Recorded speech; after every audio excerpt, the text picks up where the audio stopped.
Timon of Athens. By William Shakespeare. Dramatis Personae.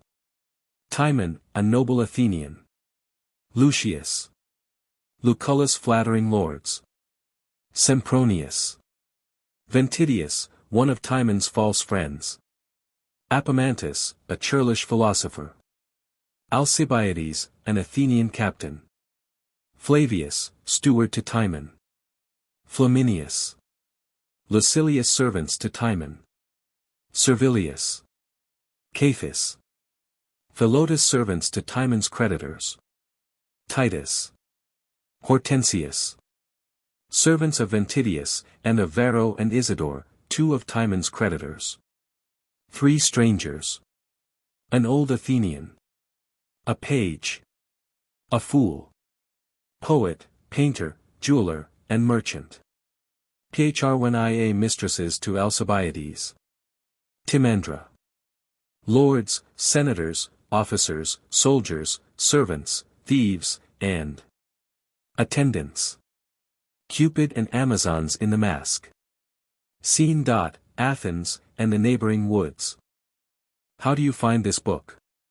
Any thoughts about the book or the author? Any suggestion for improvement? Please take a moment to share your thoughts in a comment. If you like it, share it with your friends who might enjoy it as well. Subscribe to keep in touch. Visit CompleteAudiobooks.com for more quality content. Act 1. Scene 1. Athens. A hall in Timon's house. Enter poet, painter, jeweler, merchant, and others, at several doors. Poet. Good day, sir. Painter. I am glad you're well. Poet. I have not seen you long, how goes the world? Painter. It wears, sir, as it grows. Poet. Aye, that's well known. But what particular rarity? What strange? Which manifold record not matches? See. Magic of bounty. All these spirits thy power hath conjured to attend.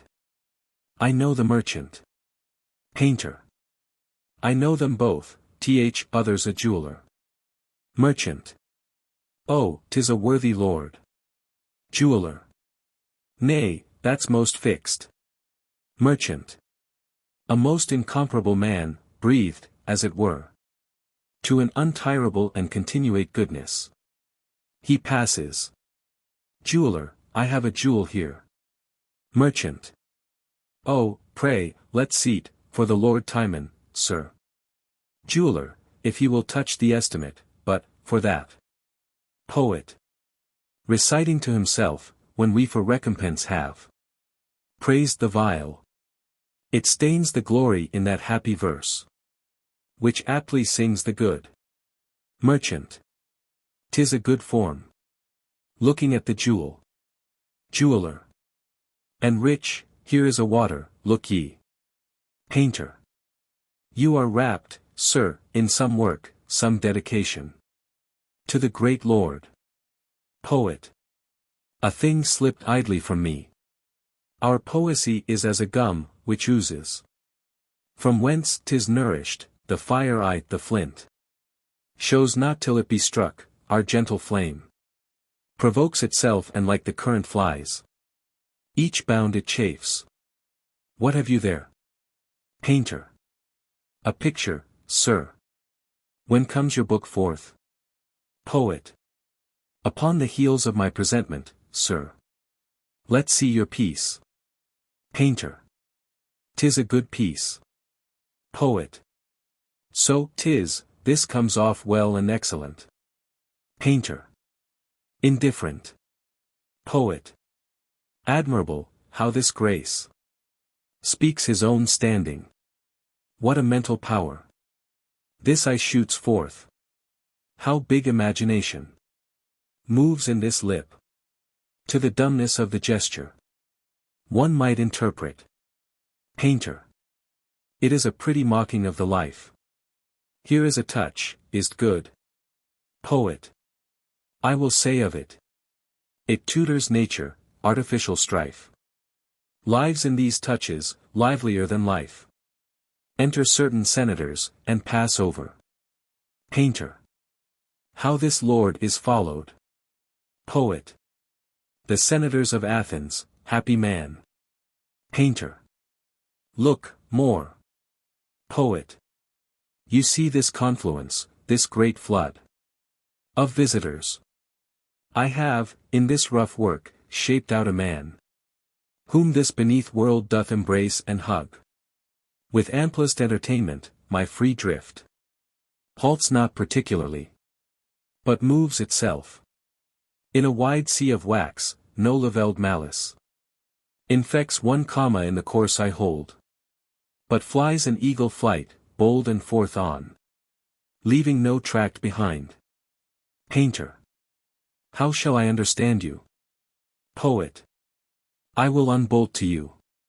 You see how all conditions, how all minds, as well of glib and slippery creatures as of grave and austere quality, tender down their services to Lord Timon, his large fortune, upon his good and gracious nature hanging, subdues and properties to his love and tendance. All sorts of hearts. Yea, from the glass-faced flatterer to Apemantus, that few things loves better than to abhor himself, even he drops down the knee before him, and returns in peace, most rich in Timon's nod. Painter. I saw them speak together. Poet. Sir, I have upon a high and pleasant hill feigned fortune to be throned, the base, the mount is ranked with all deserts, all kind of natures that labor on the bosom of this sphere to propagate their states, amongst them all, whose eyes are on this sovereign lady fixed. One do I personate of Lord Timon's frame, whom fortune with her ivory hand wafts to her, whose present grace to present slaves and servants translates his rivals. Painter. 'Tis conceived to scope this throne, this fortune, and this hill, methinks, with one man beckoned from the rest below, bowing his head against the sleepy mount, to climb his happiness, would be well expressed in our condition. Poet. Nay, sir, but hear me on. All those which were his fellows but of late, some better than his value, on the moment, follow his strides, his lobbies fill with tendance, rain sacrificial whisperings in his ear, make sacred even his stirrup, and through him drink the free air. Painter. Ay, marry, what of these? Poet. When fortune in her shift and change of mood spurns down her late beloved, all his dependents, which labored after him to the mountain's top, even on their knees and hands, let him slip down, not one accompanying his declining foot. Painter. 'Tis common. 1,000 moral paintings I can show that shall demonstrate these quick blows of fortunes more pregnantly than words. Yet you do well to show Lord Timon that mean eyes have seen the foot above the head. Trumpets sound. Enter Timon, addressing himself courteously to every suitor, a messenger from Ventidius talking with him, Lucilius and other servants following. Timon. Imprisoned is he, say you? Messenger. Ay, my good lord, 5 talents is his debt. His means most short, his creditors most strait. Your honorable letter he desires to those have shut him up, which failing periods his comfort. Timon. Noble Ventidius. Well, I am not of that feather to shake off my friend when he must need me. I do know him a gentleman that well deserves a help, which he shall have. I'll pay the debt and free him. Messenger. Your lordship ever binds him. Timon. Commend me to him, I will send his ransom, and being enfranchised, bid him come to me. 'Tis not enough to help the feeble up, but to support him after. Fare you well. Messenger. All happiness to your honor. Exit. Enter an old Athenian. Old Athenian. Lord Timon, hear me speak. Timon. Freely, good father. Old Athenian. Thou hast a servant named Lucilius. Timon. I have so, what of him? Old Athenian. Most noble Timon, call the man before thee. Timon. Attends he here, or no? Lucilius. Lucilius. Here, at your lordship's service. Old Athenian. This fellow here, Lord Timon, this thy creature. By night frequents my house. I am a man that from my first have been inclined to thrift. And my estate deserves an heir more raised than one which holds a trencher. Timon. Well, what further? Old Athenian. One only daughter have I, no kin else, on whom I may confer what I have got. The maid is fair, oh, the youngest for a bride. And I have bred her at my dearest cost, in qualities of the best. This man of thine attempts her love, I prithee, noble lord. Join with me to forbid him her resort. Myself have spoke in vain. Timon. The man is honest. Old Athenian. Therefore he will be, Timon. His honesty rewards him in itself. It must not bear my daughter. Timon. Does she love him? Old Athenian. She is young and apt. Our own precedent passions do instruct us. What levities in youth! Timon. To Lucilius, love you the maid? Lucilius. Ay, my good lord, and she accepts of it. Old Athenian. If in her marriage my consent be missing, I call the gods to witness, I will choose mine heir from forth the beggars of the world, and dispossess her all. Timon.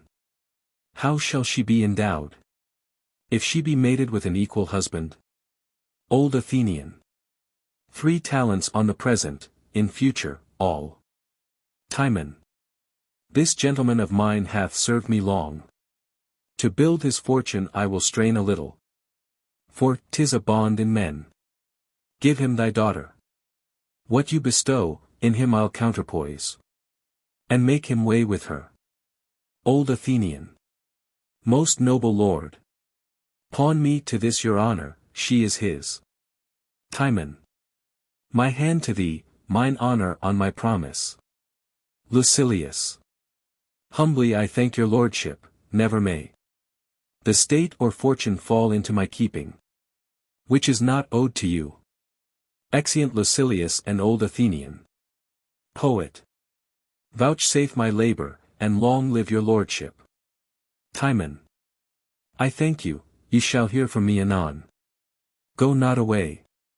What have you there, my friend? Painter.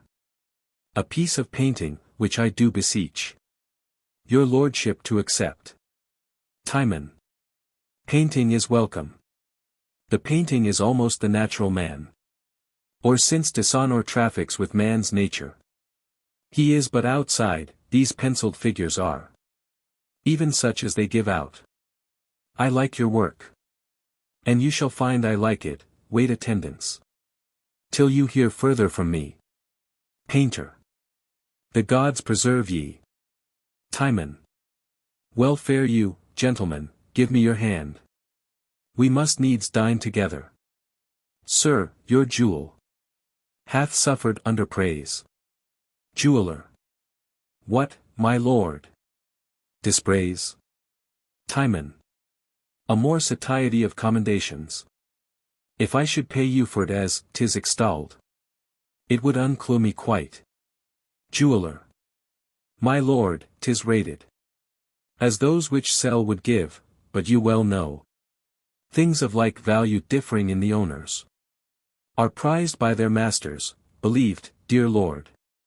You mend the jewel by the wearing it. Timon. Well mocked. Merchant.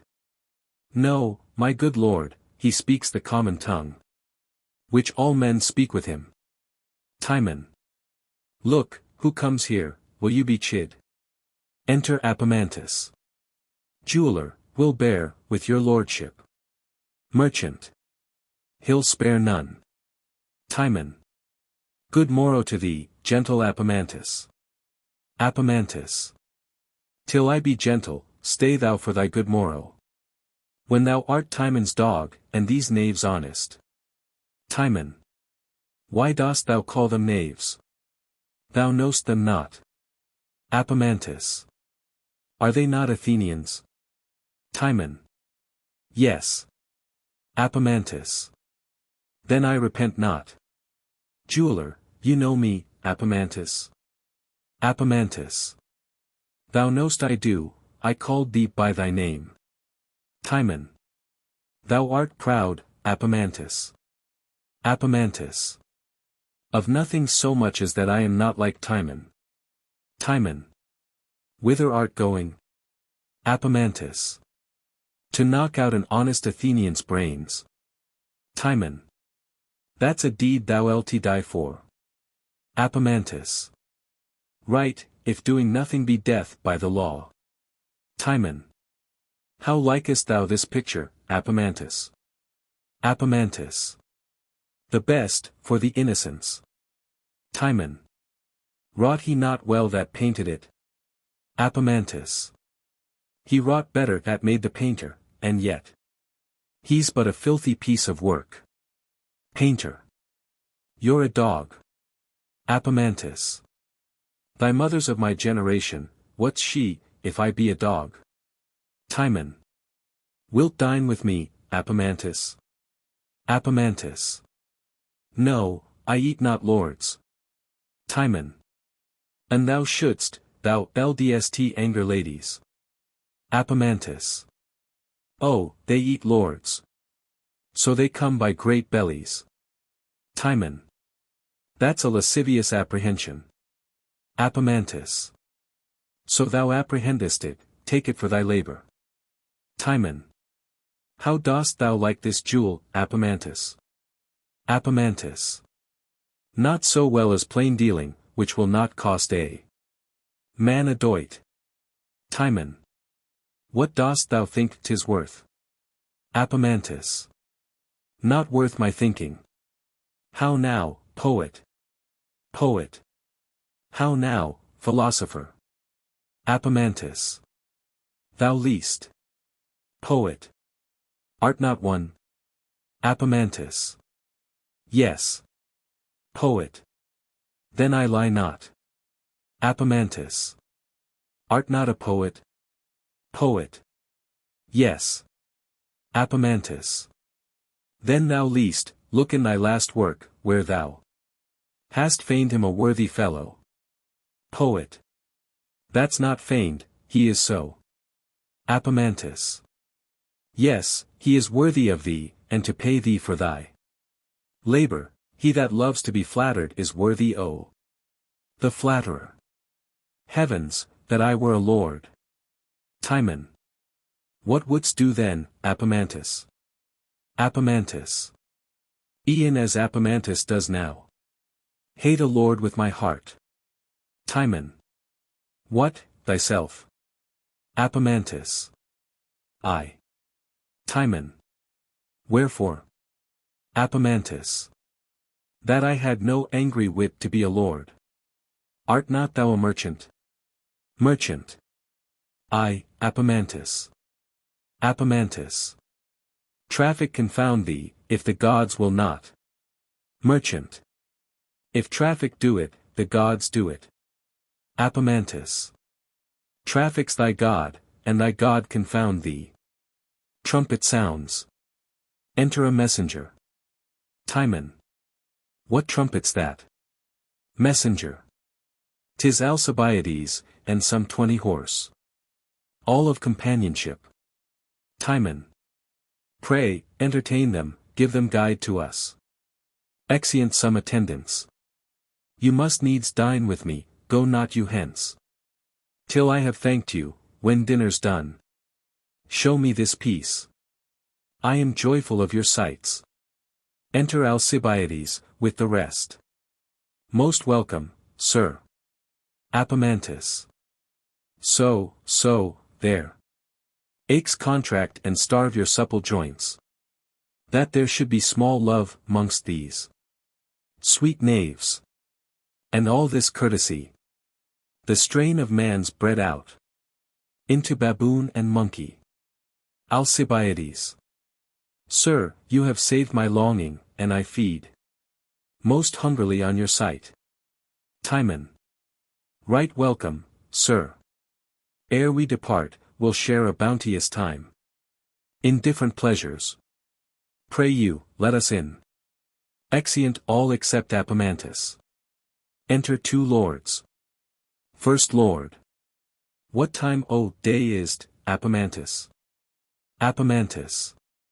Time to be honest. First Lord. That time serves still. Apemantus. The more accursed thou, that still omidst it. Second Lord. Thou art going to Lord Timon's feast. Apemantus. Ay, to see meat fill knaves and wine heat fools. Second Lord. Fare thee well, fare thee well. Apemantus. Thou art a fool to bid me farewell twice. Second Lord. Why, Apemantus? Apemantus. Shouldst have kept one to thyself, for I mean to give thee none. First Lord. Hang thyself. Apemantus. No, I will do nothing at thy bidding, make thy requests to thy friend. Second Lord. Away, unpeaceable dog, or I'll spurn thee hence. Apemantus. I will fly, like a dog, the heels o' the ass. Exit. First Lord. He's opposite to humanity. Come, shall we in and taste Lord Timon's bounty? He outgoes. The very heart of kindness. Second Lord. He pours it out. Plutus, the god of gold, is but his steward, no meed, but he repays sevenfold above itself, no gift to him, but breeds the giver a return exceeding all use of quittance. First Lord. The noblest mind he carries, that ever governed man. Second Lord. Long may he live in fortunes. Shall we in? First Lord. I'll keep you company. Exeunt. Scene 2. A banqueting room in Timon's house. Hautboys playing loud music. A great banquet served in, Flavius and others attending, then enter Timon, Alcibiades, lords, senators, and Ventidius. Then comes, dropping, after all, Apemantus, discontentedly, like himself. Ventidius. Most honored Timon. It hath pleased the gods to remember my father's age, and call him to long peace. He is gone happy, and has left me rich. Then, as in grateful virtue I am bound, to your free heart, I do return those talents, doubled with thanks and service, from whose help I derived liberty. Timon. Oh, by no means. Honest Ventidius. You mistake my love. I gave it freely ever, and there's none can truly say he gives, if he receives. If our betters play at that game, we must not dare to imitate them, faults that are rich are fair. Ventidius. A noble spirit. Timon. Nay, my lords. They all stand ceremoniously looking on Timon. Ceremony was but devised at first to set a gloss on faint deeds, hollow welcomes. Recanting goodness, sorry ere 'tis shown. But where there is true friendship, there needs none. Pray, sit, more welcome are ye to my fortunes than my fortunes to me. They sit. First Lord. My lord, we always have confessed it. Apemantus. Ho, confessed it. Hanged it, have you not? Timon. Oh, Apemantus, you are welcome. Apemantus. No. You shall not make me welcome. I come to have thee thrust me out of doors. Timon. Fie, thou art a churl, ye've got a humour there. Does not become a man, 'tis much to blame. They say, my lords, I are a furor brevis est, but yond man is ever angry.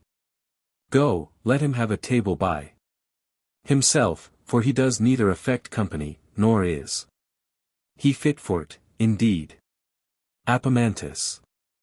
Let me stay at thine apparel, Timon, I come to observe, I give thee warning on't.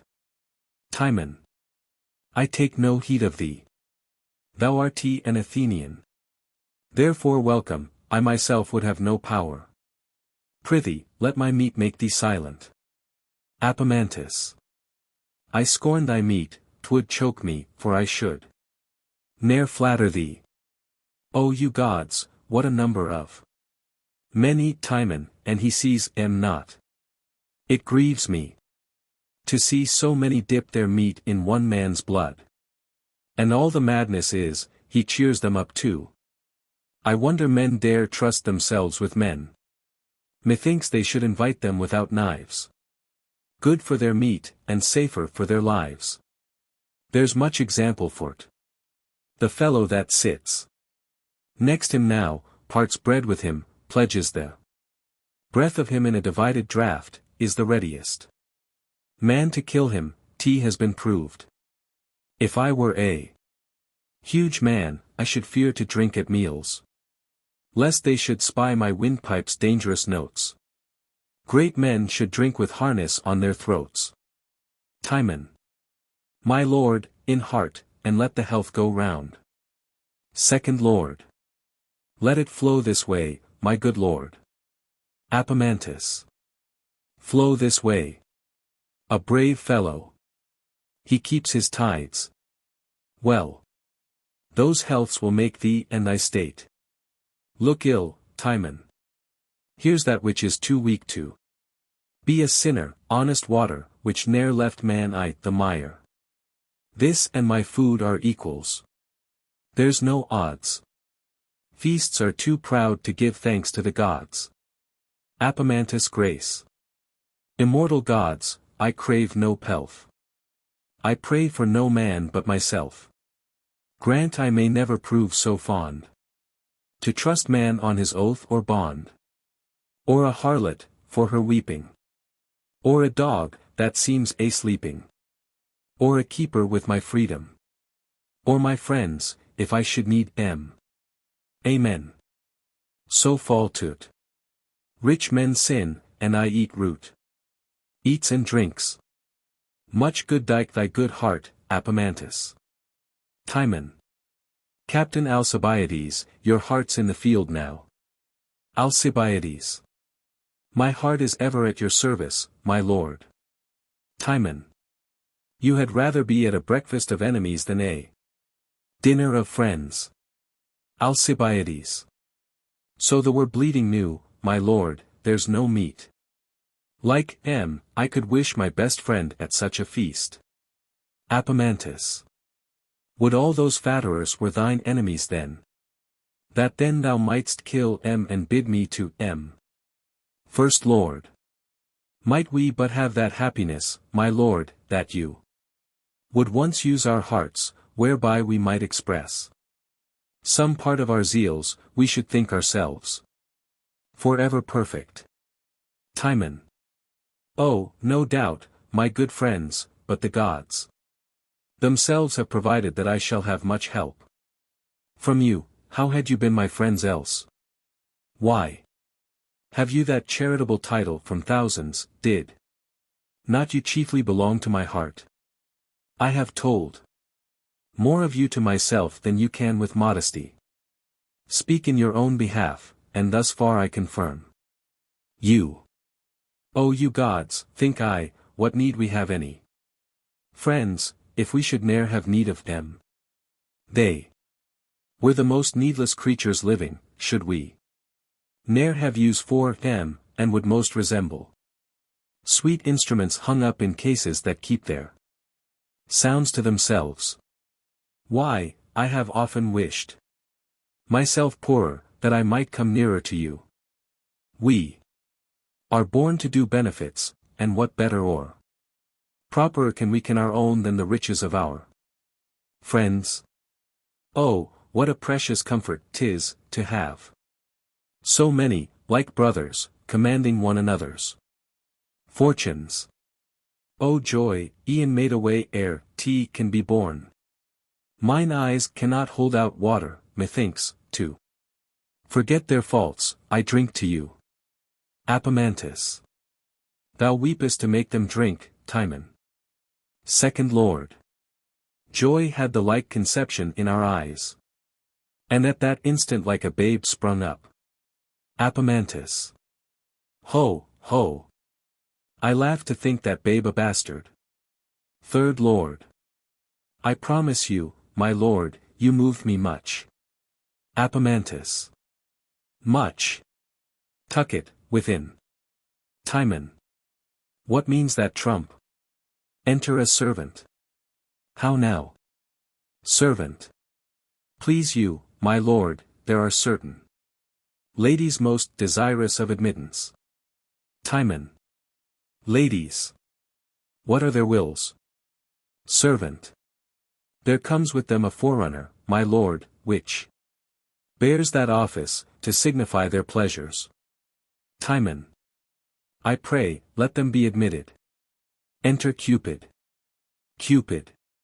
Hail to thee, worthy Timon, and to all that of his bounty's taste. The 5 best senses acknowledge thee their patron, and come freely to gratulate thy plenteous bosom, ear. Taste, touch and smell, pleased from thy tail rise.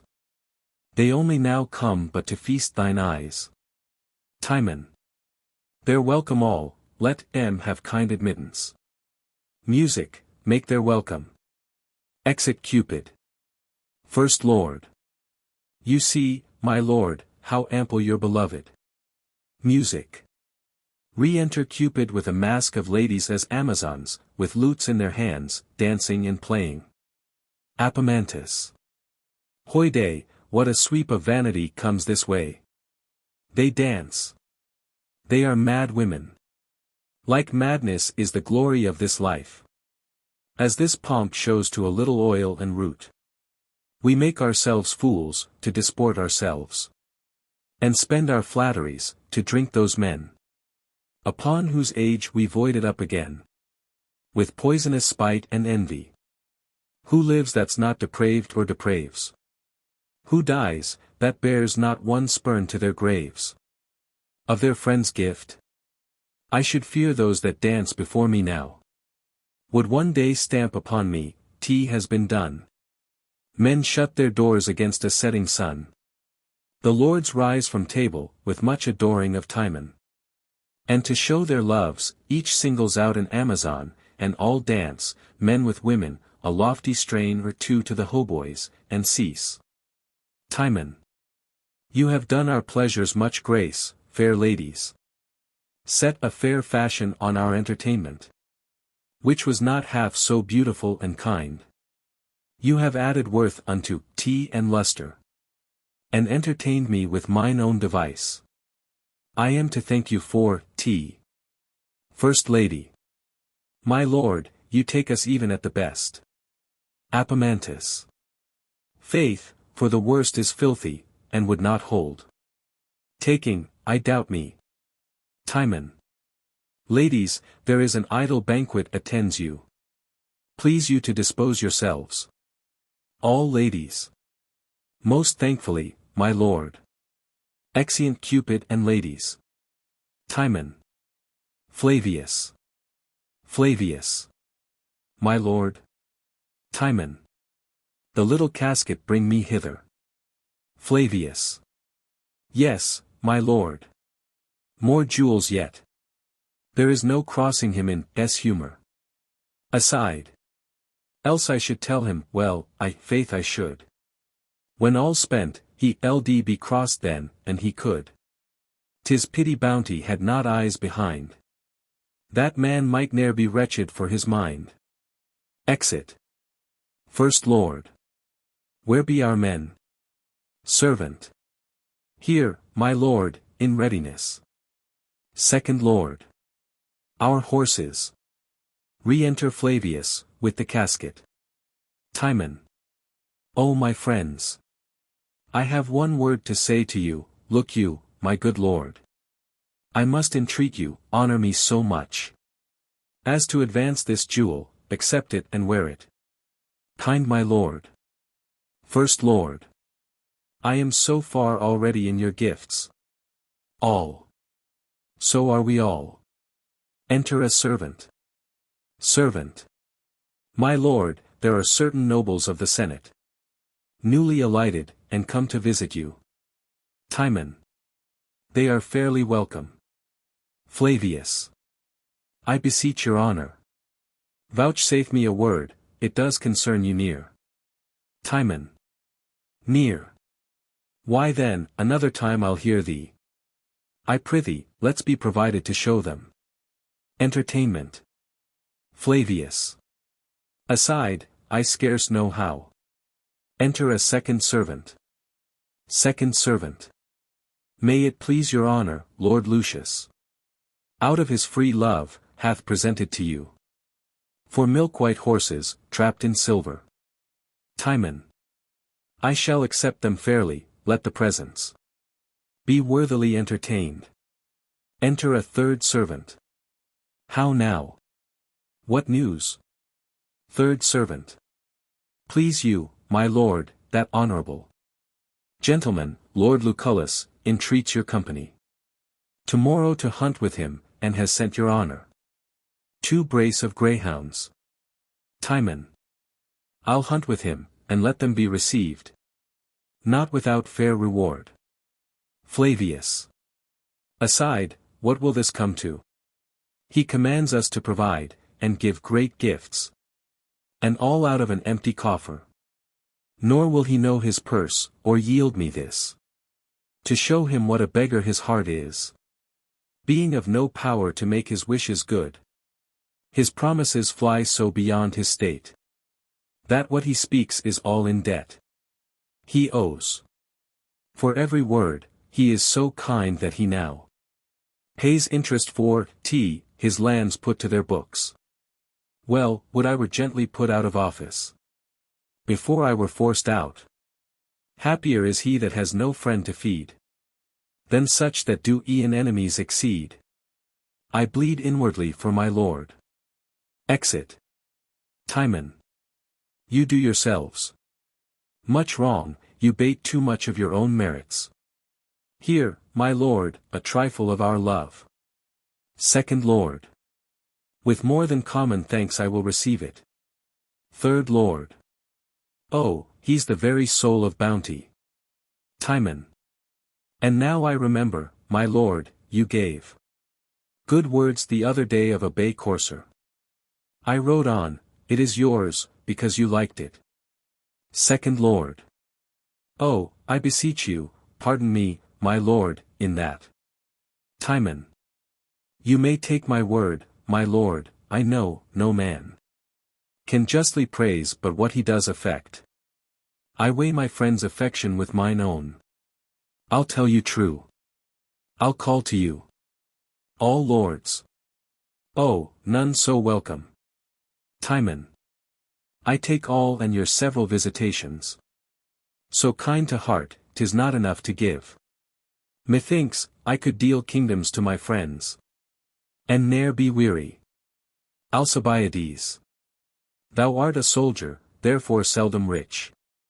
It comes in charity to thee, for all thy living is 'mongst the dead, and all the lands thou hast lie in a pitched field. Alcibiades. I, defiled land, my lord. First Lord. We are so virtuously bound. Timon. And so am I to you. Second Lord. So infinitely endeared. Timon. All to you. Lights, more lights. First Lord. The best of happiness. Honor and fortunes, keep with you, Lord Timon.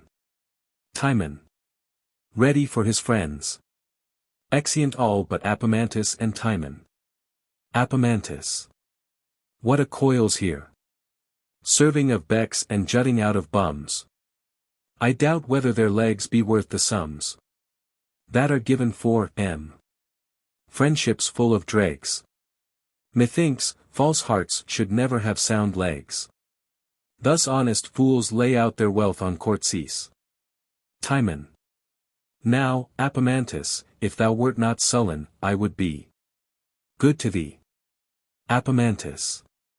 No, I'll nothing, for if I should be bribed too, there would be none left to rail upon thee, and then thou wouldst sin the faster. Thou givest so long. Timon, I fear me thou wilt give away thyself in paper shortly. What need these feasts, pomps and vainglories? Timon. Nay, and you begin to rail on society once, I am sworn not to give regard to you. Farewell. And come with better music. Exit. Apemantus. So. Thou wilt not hear me now, thou shalt not then. I'll lock thy heaven from thee. Oh, that men's ears should be to counsel deaf, but not to flattery. Exit. Act 2. Scene 1. A senator's house. Enter senator, with papers in his hand. Senator. And late, 5,000, to Varro and to Isidore. He owes 9,000, besides my former sum.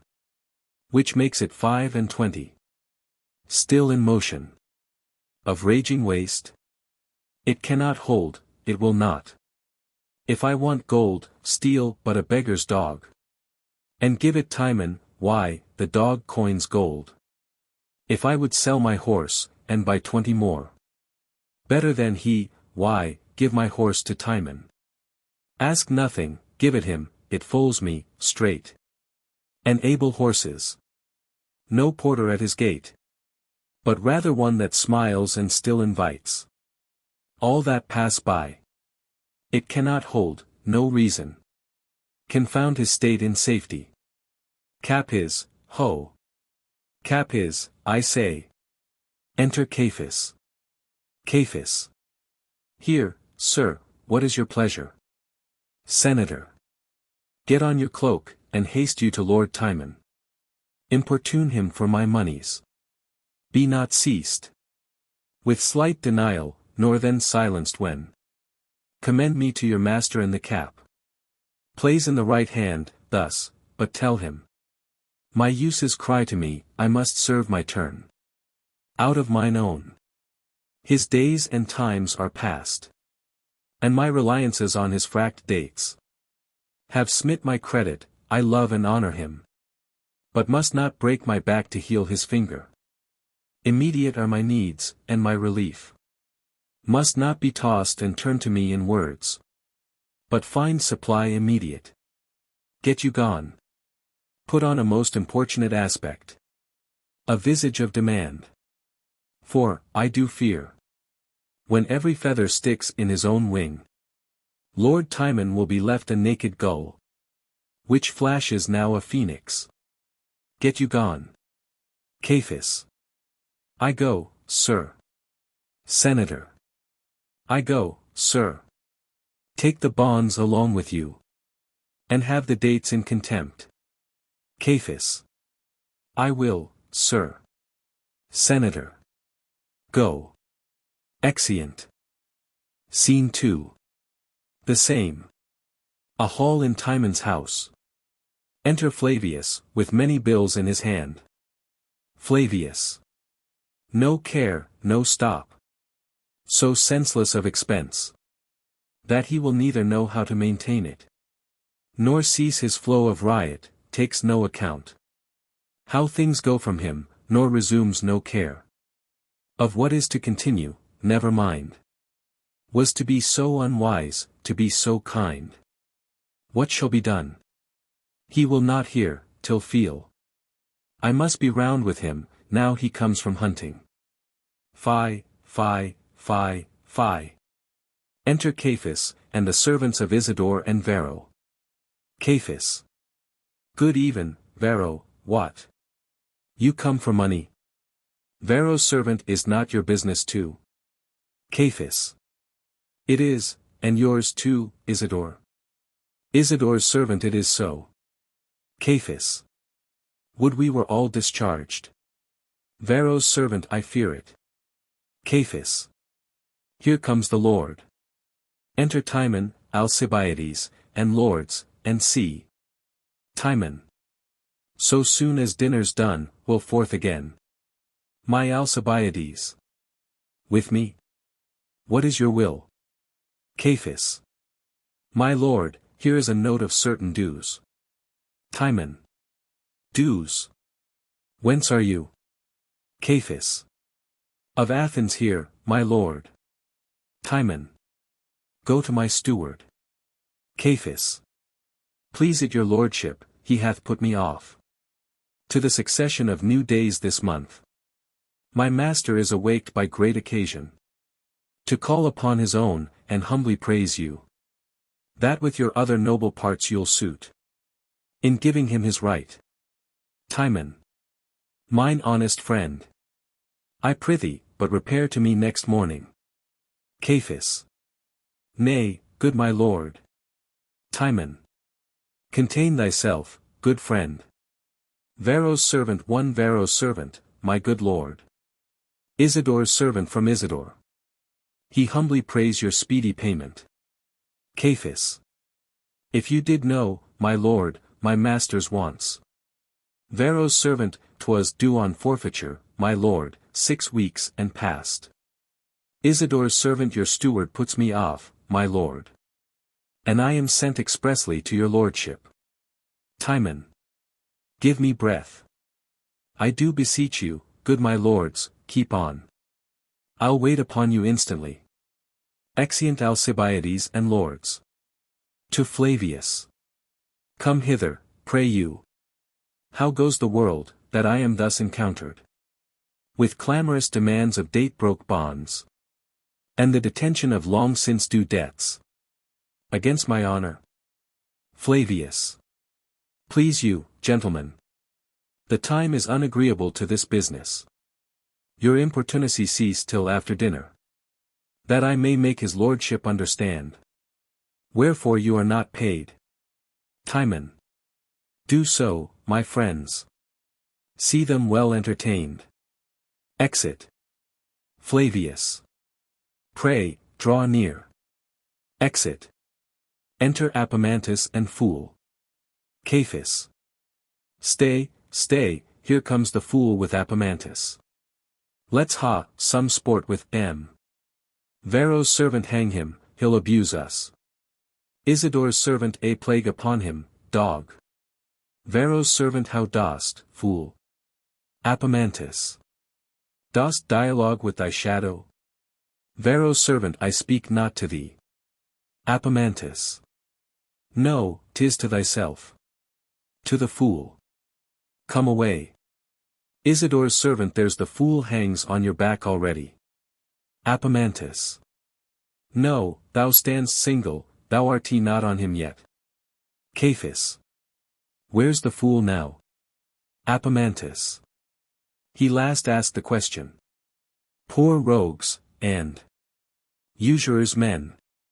Bawds between gold and want. All servants. What are we, Apemantus? Apemantus. Asses. All servants. Why? Apemantus. That you ask me what you are, and do not know. Yourselves. Speak to fool. Fool. How do you, gentlemen? All servants. Gramercies, good fool, how does your mistress? Fool. She's e'en setting on water to scald such chickens. As you are.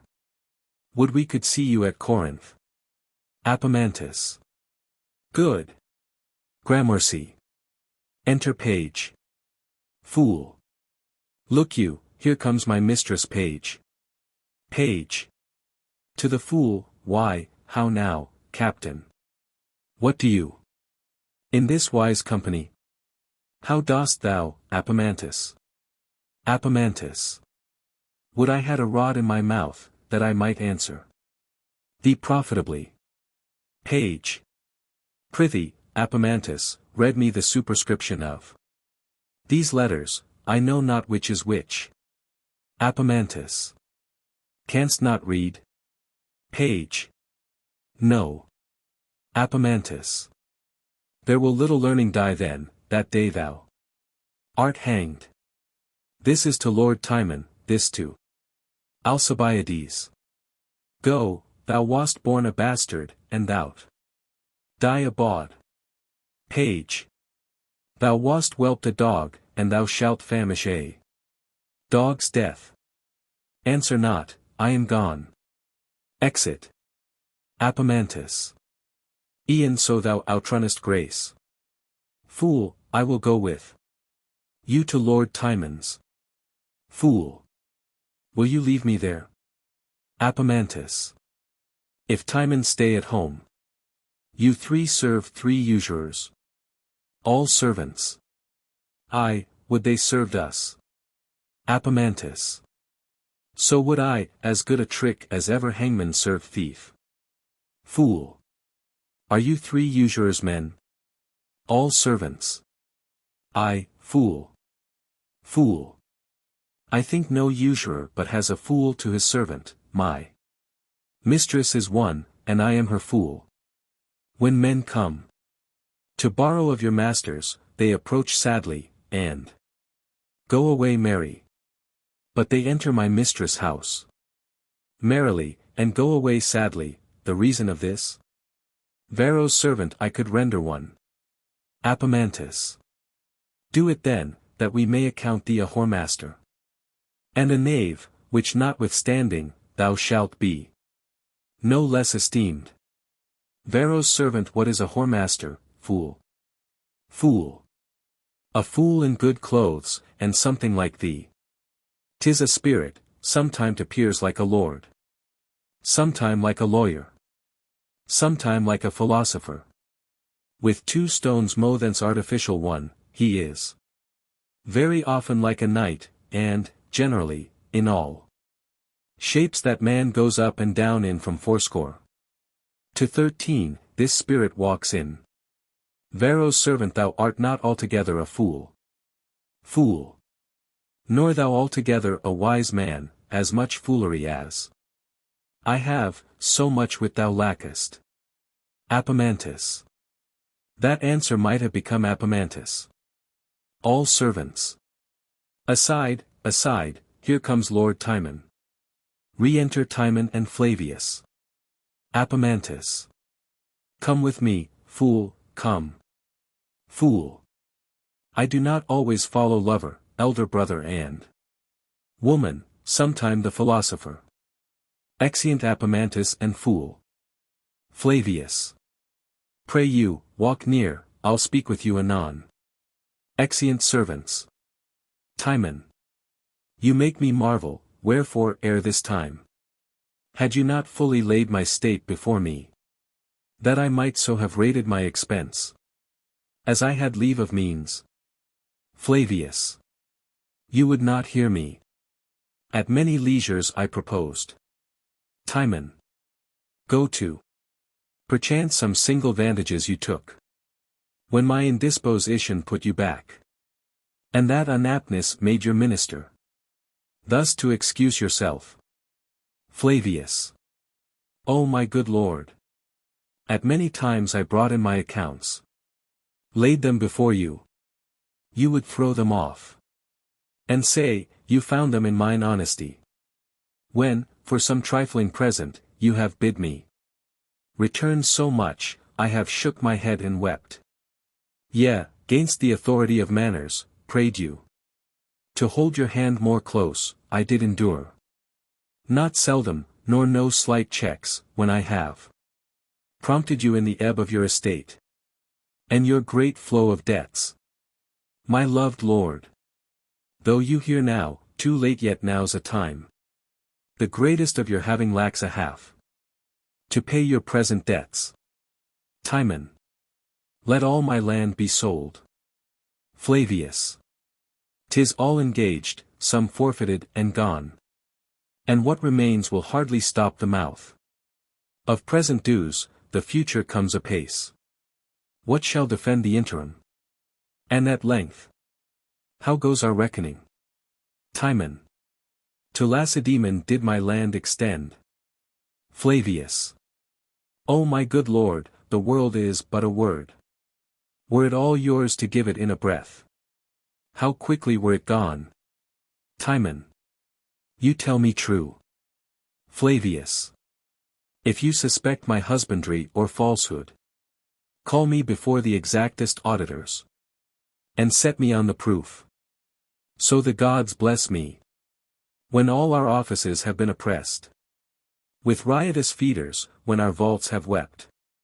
With drunken spilth of wine, when every room hath blazed with lights and brayed with minstrelsy. I have retired me to a wasteful cock. And set mine eyes at flow. Timon. Prithee, no more. Flavius.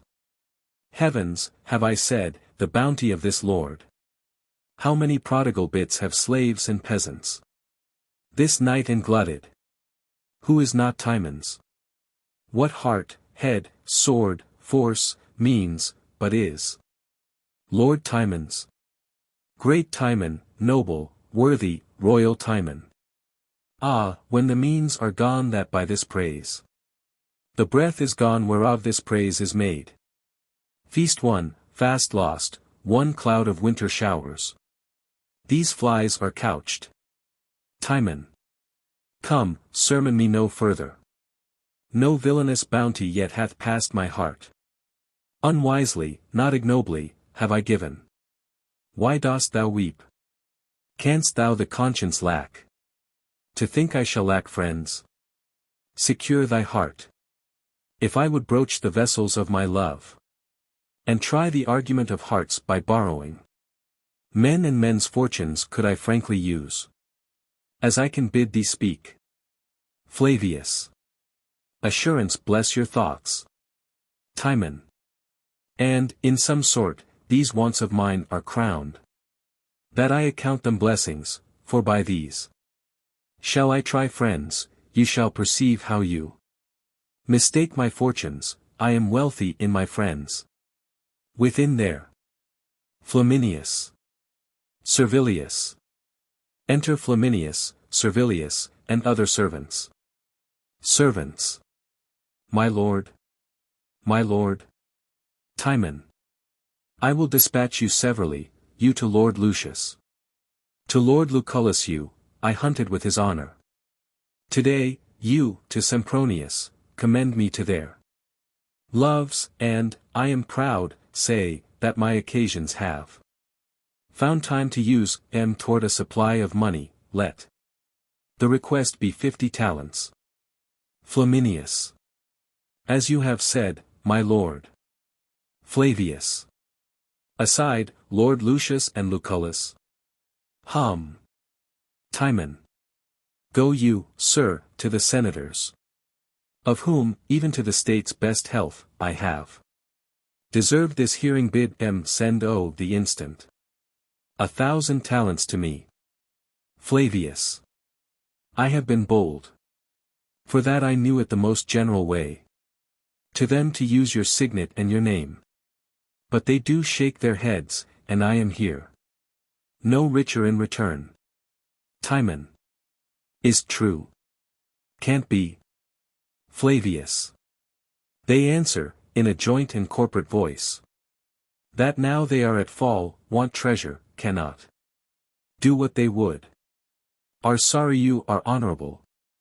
But yet they could have wished they know not. Something hath been amiss a noble nature. May catch a wrench would all were well 'tis pity. And so, intending other serious matters. After distasteful looks and these hard fractions. With certain half-caps and cold-moving nods.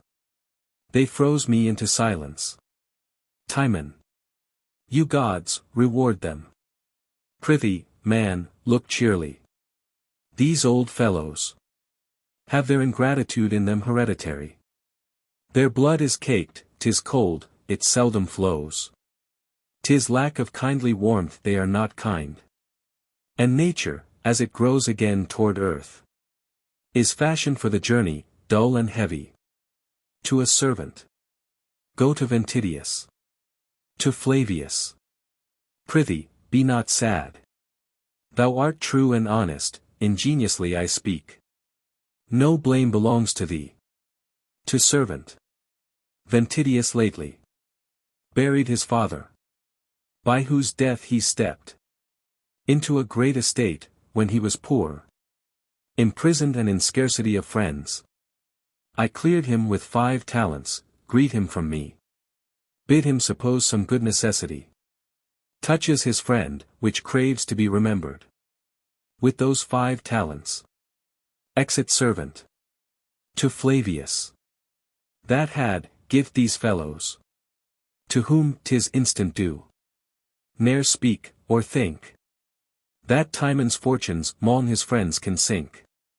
Flavius, I would I could not think it, that thought is bounty's foe. Being free itself, it thinks all others so. Exeunt. Act 3. Scene 1. A room in Lucullus' house. Flaminius waiting. Enter a servant to him. Servant. I have told my lord of you, he is coming down to you.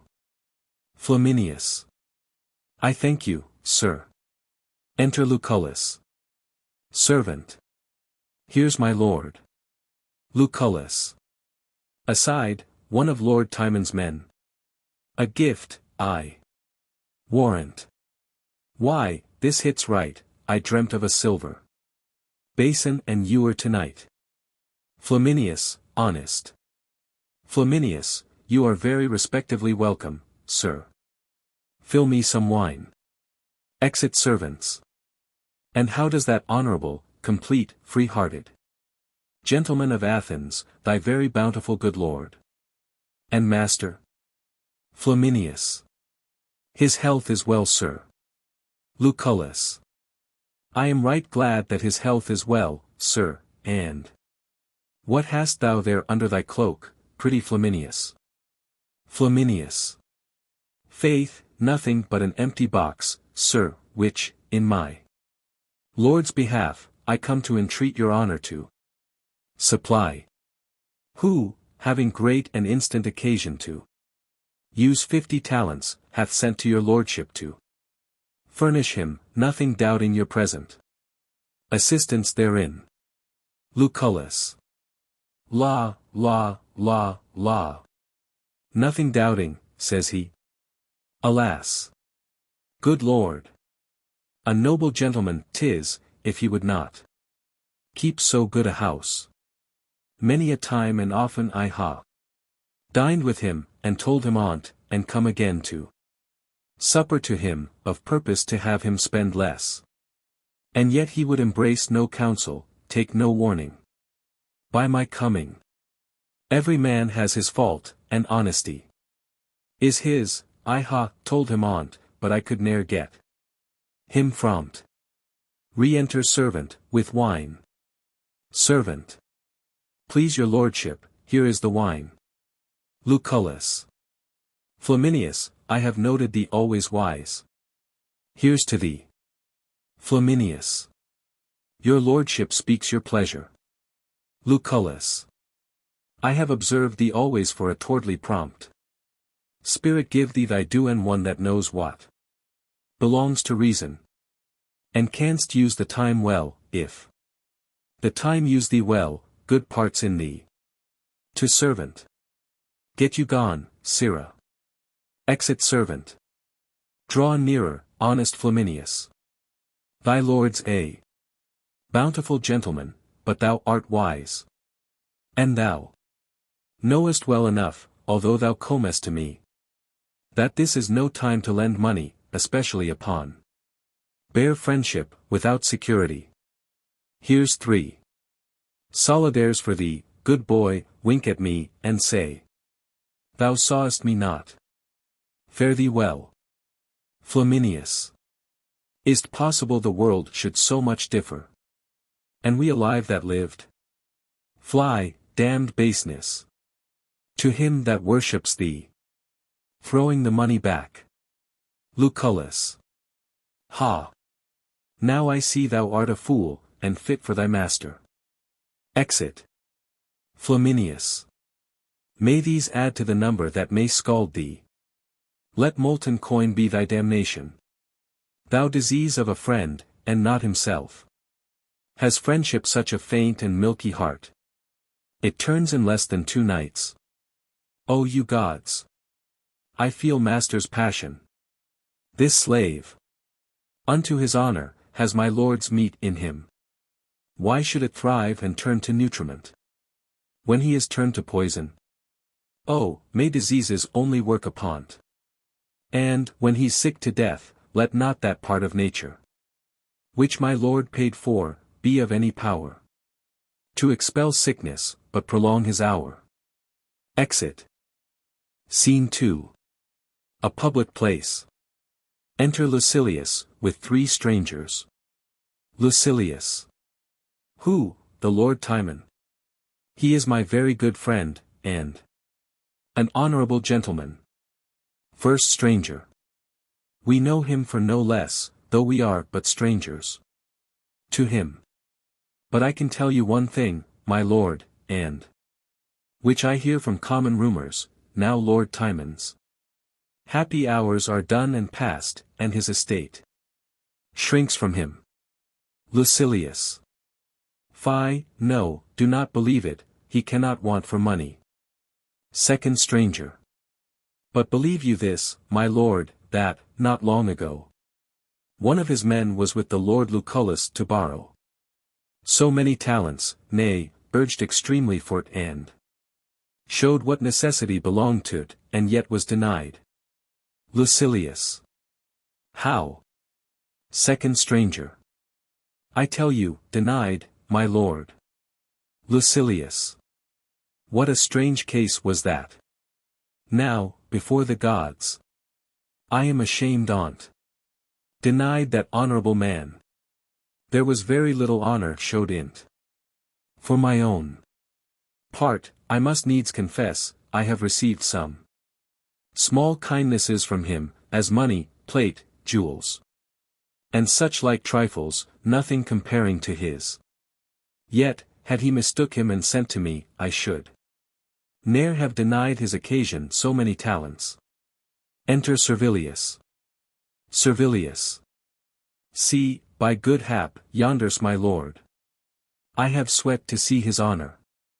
My honored lord. To Lucius. Lucilius. Servilius. You are kindly met, sir. Fare thee well. Commend me to thy honorable virtuous lord, my very exquisite friend. Servilius. May it please your honor, my lord hath sent. Lucilius. Ha! What has he sent? I am so much endeared to that lord. He's ever sending, how shall I thank him, thinkest thou? And what has he sent now? Servilius. Has only sent his present occasion now, my lord. Requesting your lordship to supply his instant use with so many talents. Lucilius. I know his lordship is but merry with me. He cannot want 5,500 talents. Servilius. But in the meantime he wants less, my lord. If his occasion were not virtuous, I should not urge it half so faithfully. Lucilius. Dost thou speak seriously, Servilius? Servilius. Upon my soul, 'tis true, sir. Lucilius. What a wicked beast was I to disfurnish myself against such a good time, when I might ha shown myself honorable. How unluckily it happened, that I should purchase the day before for a little part, and undo a great deal of honored. Servilius, now, before the gods, I am not able to do the more. Beast, I say, I was sending to use Lord Timon. Myself, these gentlemen can witness. But I would not, for the wealth of Athens, I had done now. Commend me bountifully to his good lordship. And I hope his honor will conceive the fairest of me. Because I have no power to be kind, and tell him this from me, I count it one of my greatest afflictions, say, that I cannot pleasure such an honorable gentleman. Good Servilius, will you befriend me so far, as to use mine own words to him? Servilius. Yes, sir, I shall. Lucilius. I'll look you out a good turn, Servilius. Exit Servilius. True as you said, Timon is shrunk indeed. And he that's once denied will hardly speed. Exit. First stranger. Do you observe this, Hostilius? Second stranger. I, too well. First stranger. Why, this is the world's soul, and just of the same piece is every flatterer's spirit. Who can call him his friend that dips in the same dish? For, in my knowing, Timon has been this lord's father, and kept his credit with his purse, supported his estate. Nay, Timon's money has paid his men their wages, he ne'er drinks. But Timon's silver treads upon his lip. And yet oh, see the monstrousness of man. When he looks out in an ungrateful shape, he does deny him, in respect of his what charitable men afford to beggars. Third stranger. Religion groans at it. First stranger. For mine own part, I never tasted Timon in my life. Nor came any of his bounties over me, to mark me for his friend. Yet, I protest, for his right noble mind, illustrious virtue, and honorable carriage, had his necessity made use of me, I would have put my wealth into donation, and the best half should have returned to him. So much I love his heart, but I perceive men must learn now with pity to dispense. For policy sits above conscience. Exeunt. Scene 3. A room in Sempronius' house. Enter Sem Peronius, and a servant of Timon's. Sempronius. Must he needs trouble me in Bove.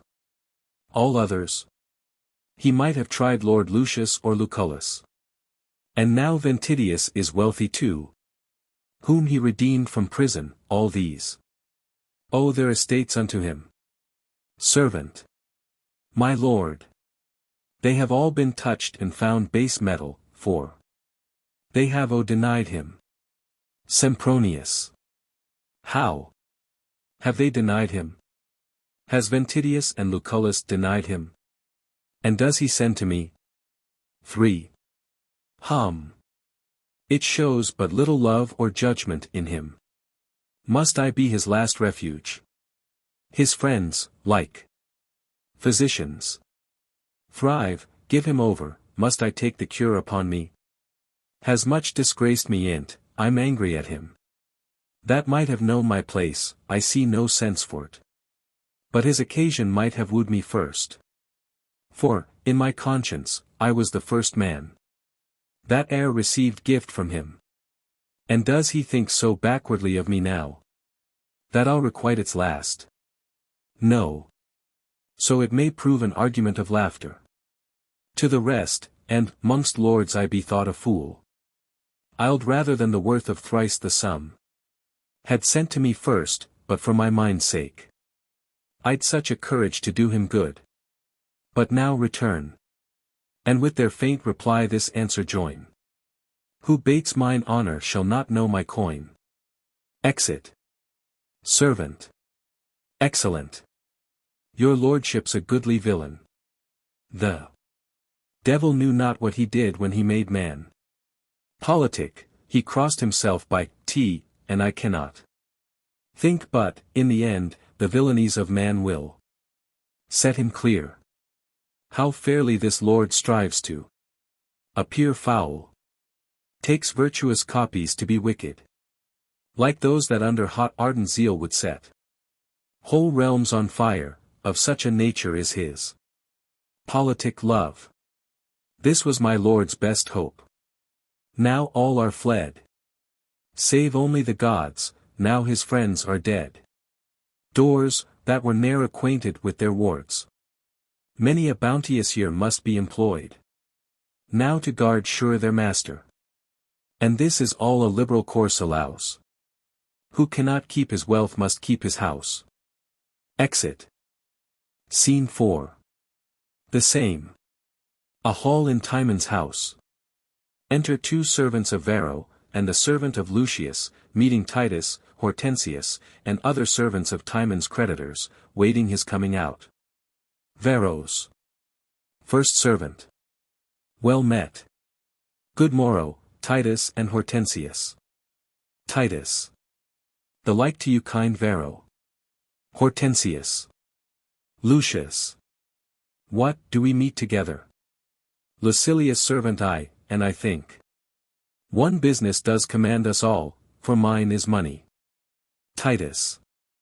So is theirs and ours. Enter Philotas. Lucilius servant and Sir Philotas too. Philotas. Good day at once. Lucilius servant welcome, good brother. What do you think the hour? Philotas. Laboring for 9. Lucilius servant so much. Philotas. Is not my lord seen yet? Lucilius servant not yet. Philotas. I wonder on't, he was wont to shine at 7. Lucilius servant I, but the days are waxed shorter with him. You must consider that a prodigal course is like the sun's, but not, like his, recoverable. I fear, 'tis deepest winter in Lord Timon's purse. That is one may reach deep enough, and yet find little. Philotas. I am of your fear for that. Titus. I'll show you how to observe a strange event. Your lord sends now for money. Hortensius. Most true, he does. Titus. And he wears jewels now of Timon's gift, for which I wait for money. Hortensius. It is against my heart. Lucilius servant mark, how strange it shows. Timon in this should pay more than he owes. And e'en as if your lord should wear rich jewels, and send for money for M. Hortensius. I'm weary of this charge, the gods can witness. I know my lord hath spent of Timon's wealth, and now ingratitude makes it worse than stealth. Varros. First servant. Yes, mine's 3,000 crowns, what's yours? Lucilius servant 5,000 mine. Varros. First servant. 'Tis much deep, and it should seem by the sun. Your master's confidence was above mine. Else, surely, his had equalled. Enter Flaminius. Titus. One of Lord Timon's men. Lucilius servant Flaminius. Sir, a word, pray, is my lord ready to come forth? Flaminius. No, indeed, he is not. Titus. We attend his lordship, pray, signifies so much. Flaminius. I need not tell him that, he knows you are too diligent. Exit.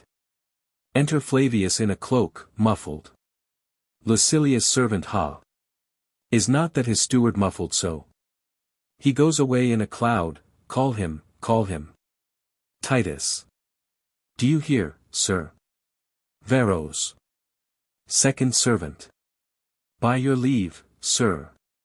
Flavius. What do ye ask of me, my friend? Titus. We wait for certain money here, sir. Flavius. Aye. If money were as certain as your waiting, 'twere sure enough. Why then preferred you not your sums and bills?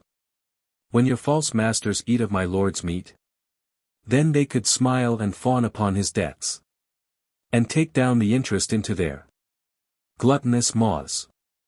You do yourselves but wrong to stir me up. Let me pass quietly.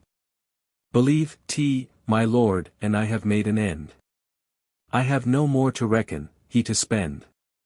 Lucilia's servant I, but this answer will not serve. Flavius. If 'twill not serve, 'tis not so base as you. For you serve knaves. Exit.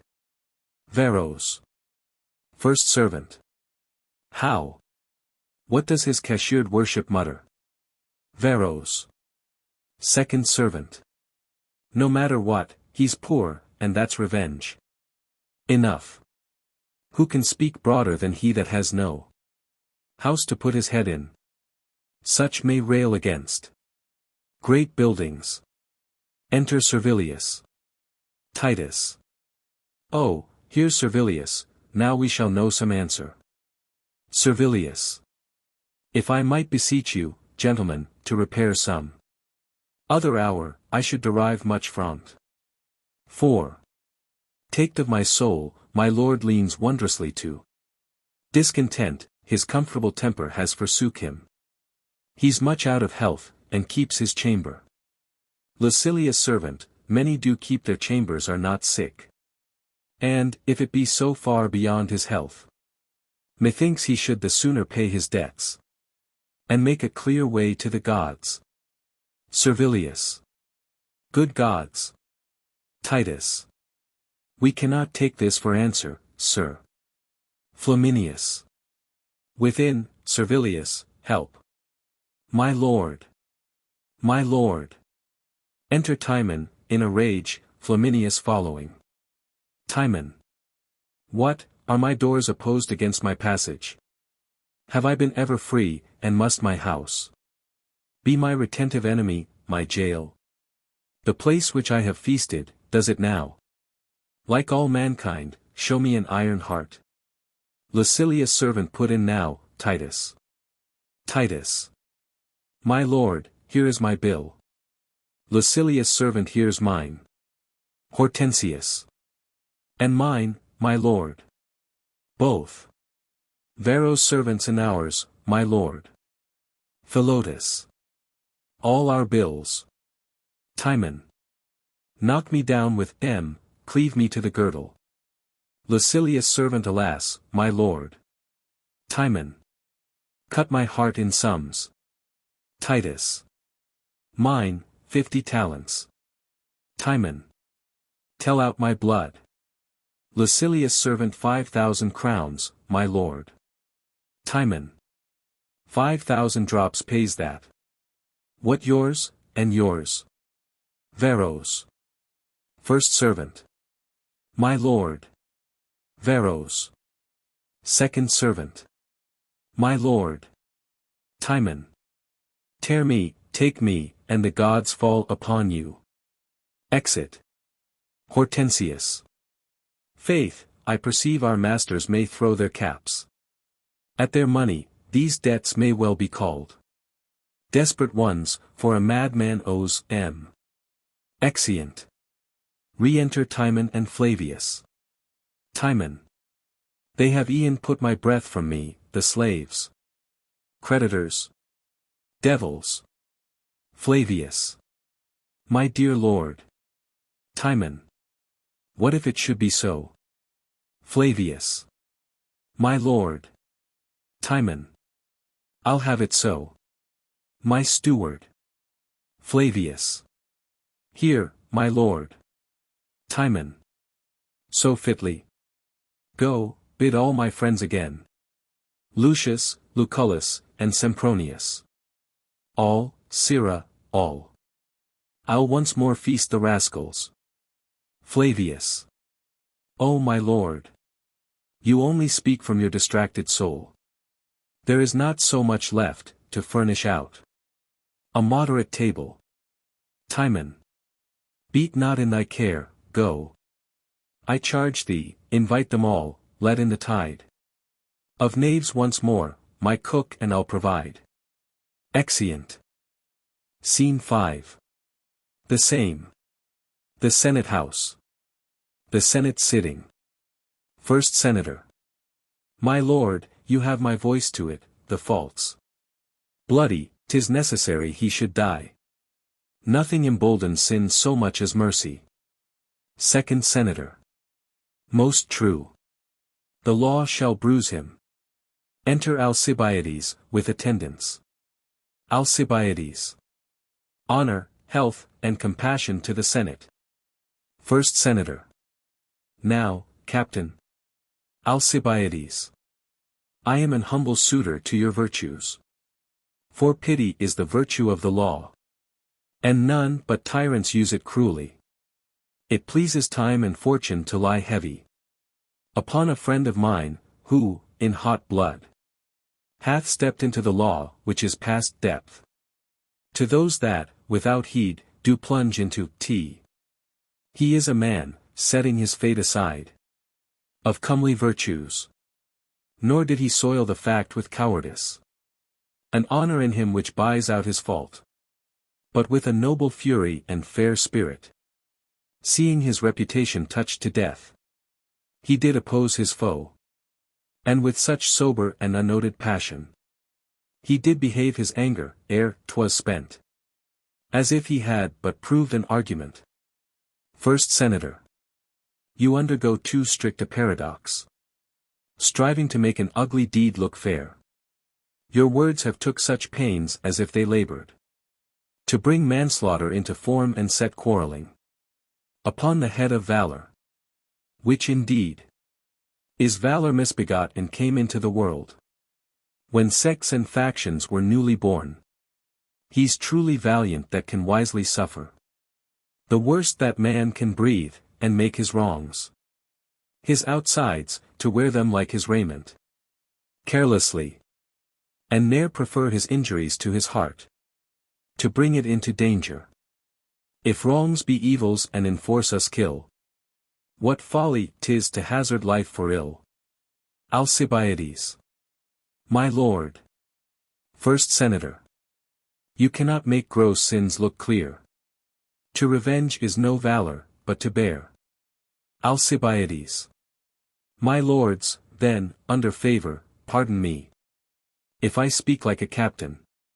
Why do fond men expose themselves to battle, and not endure all threats?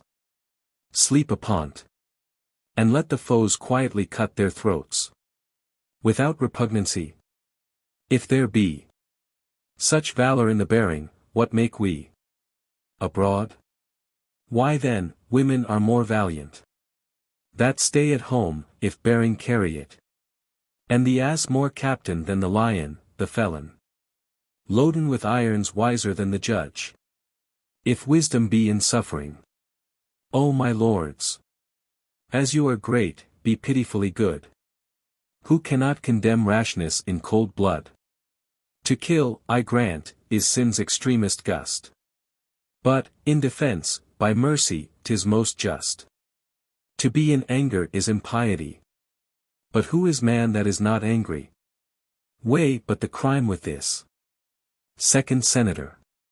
You breathe in vain. Alcibiades. In vain. His service done at Lacedaemon and Byzantium were a sufficient briber for his life. First Senator. What's that? Alcibiades. I say, my lords, he has done fair service, and slain in fight many of your enemies. How full of valor did he bear himself in the last conflict, and made plenteous wounds. Second Senator. He has made too much plenty with M. He's a sworn rioter, he has a sin that often drowns him, and takes his valor prisoner. If there were no foes, that were enough to overcome him, in that beastly fury. He has been known to commit outrages and cherish factions, 'tis inferred to us. His days are foul and his drink dangerous. First Senator. He dies. Alcibiades. Hard fate. He might have died in war. My lords, if not for any parts in him, though his right arm might purchase his own time, and be in debt to none yet, more to move you. Take my deserts to his, and join them both. And, for I know your reverend age is love. Security. I'll pawn my victories, all my honors to you, upon his good returns. If by this crime he owes the law his life, why, let the war receive tea in valiant gore. For law is strict, and war is nothing more. First Senator. We are for law, he dies. Urge it no more. On height of our displeasure, friend or brother, he forfeits his own blood that spills another. Alcibiades. Must it be so? It must not be. My lords, I do beseech you, know me. Second Senator. How? Alcibiades. Call me to your remembrances. Third Senator. What? Alcibiades. I cannot think but your age has forgot me. It could not else be, I should prove so base to sue, and be denied such common grace. My wounds ache at you. First Senator. Do you dare our anger? 'Tis in few words, but spacious in effect. We banish thee for ever. Alcibiades. Banish me. Banish your dotage, banish usury. That makes the Senate ugly. First Senator. If, after 2 days' shine, Athens contain thee, attend our weightier judgment. And, not to swell our spirit, he shall be executed presently. Exeunt Senators. Alcibiades. Now the gods keep you old enough that you may live only in bone, that none may look on you. I'm worse than mad, I have kept back their foes, while they have told their money and let out their coin upon large interest, I myself rich only in large hurts. All those for this. Is this the balsam that the usuring Senate pours into captains' wounds? Banishment. It comes not ill, I hate not to be banished. It is a cause worthy my spleen and fury, that I may strike at Athens. I'll cheer up my discontented troops, and lay for hearts. 'Tis honor with most lands to be at odds. Soldiers should brook as little wrongs as gods. Exit. Scene 6. The same. A banqueting room in Timon's house. Music. Tables set out, servants attending. Enter divers lords, senators and others, at several doors. First Lord. The good time of day to you, sir. Second Lord. I also wish it to you. I think this honorable lord did but try us this other day. First Lord. Upon that were my thoughts tiring, when we encountered. I hope it is not so low with him as he made it seem in the trial of his several friends. Second Lord. It should not be, by the persuasion of his new feasting. First Lord. I should think so, he hath sent me in earnest, inviting, which many minor occasions did urge me to put off. But he hath conjured me beyond them, and I must needs appear. Second Lord. In like manner was I in debt to my importunate business, but he would not hear my excuse.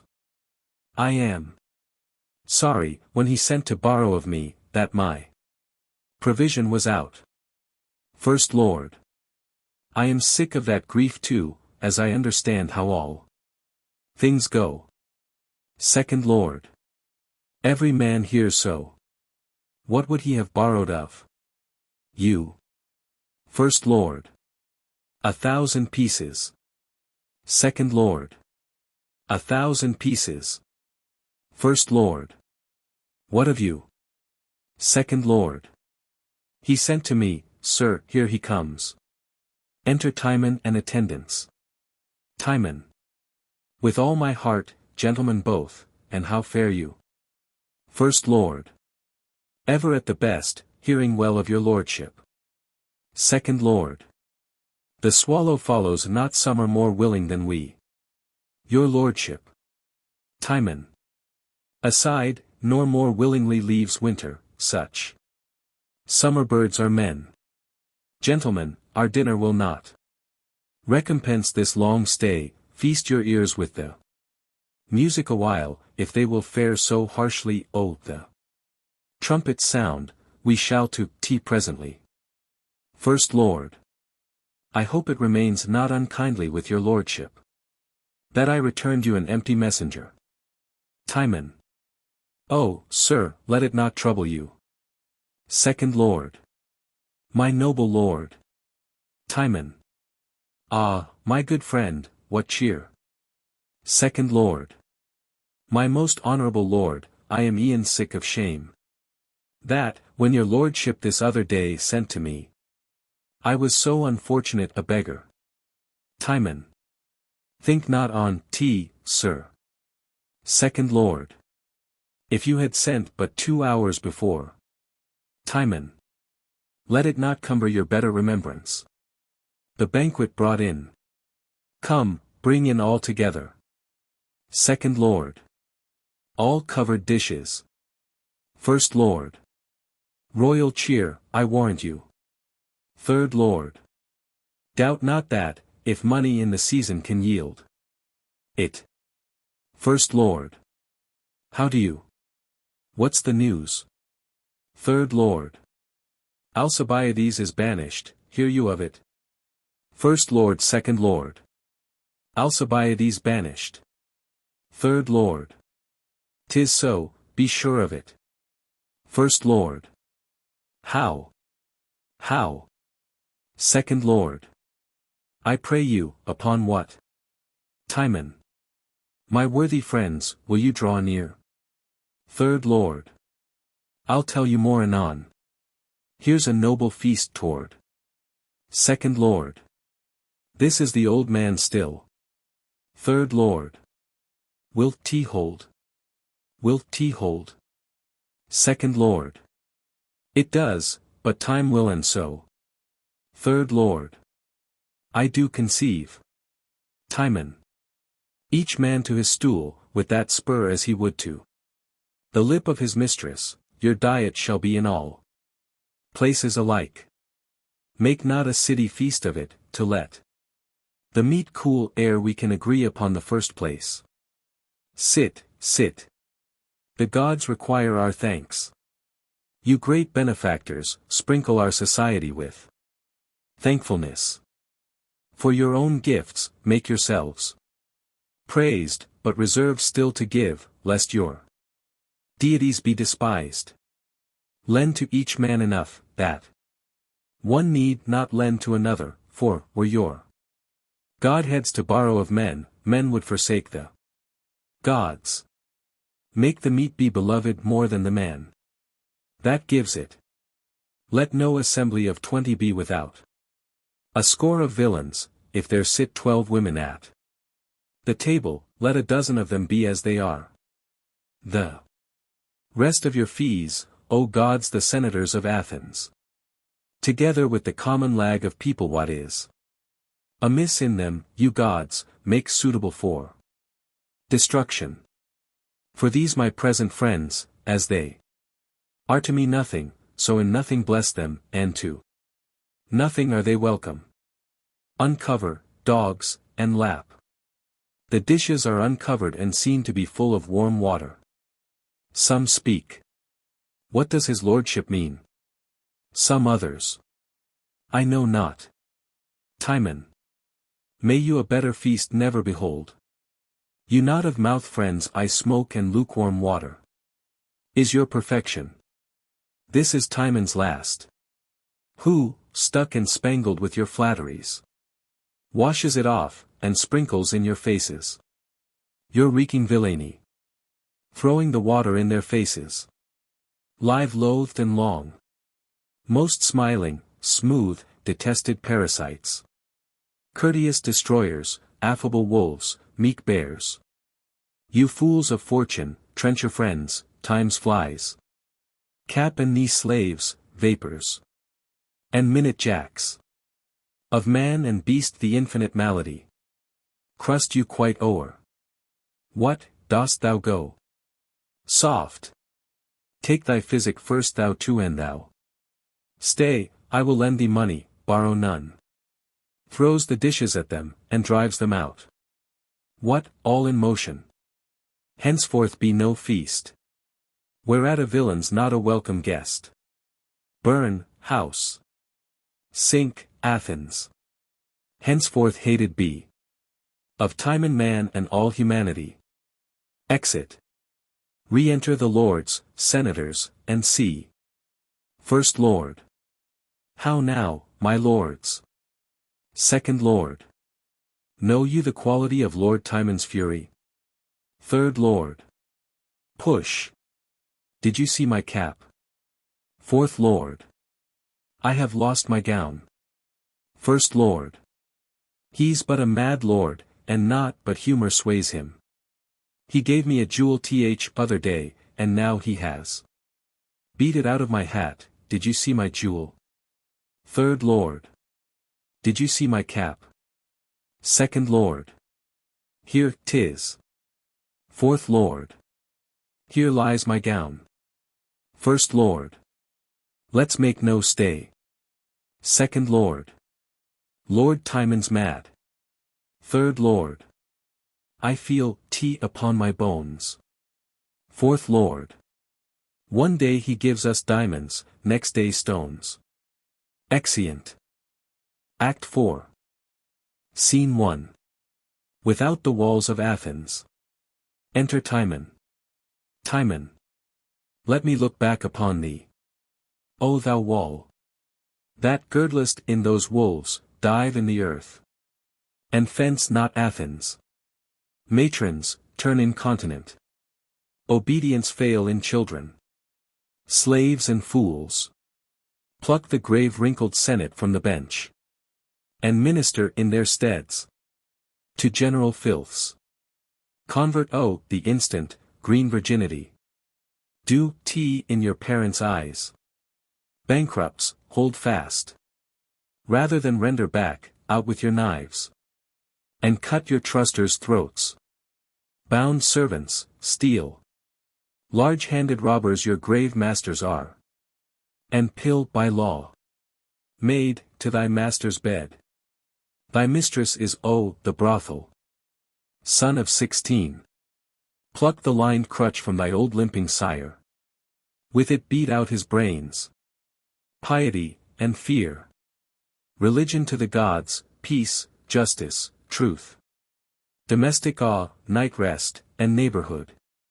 Instruction, manners, mysteries, and trades.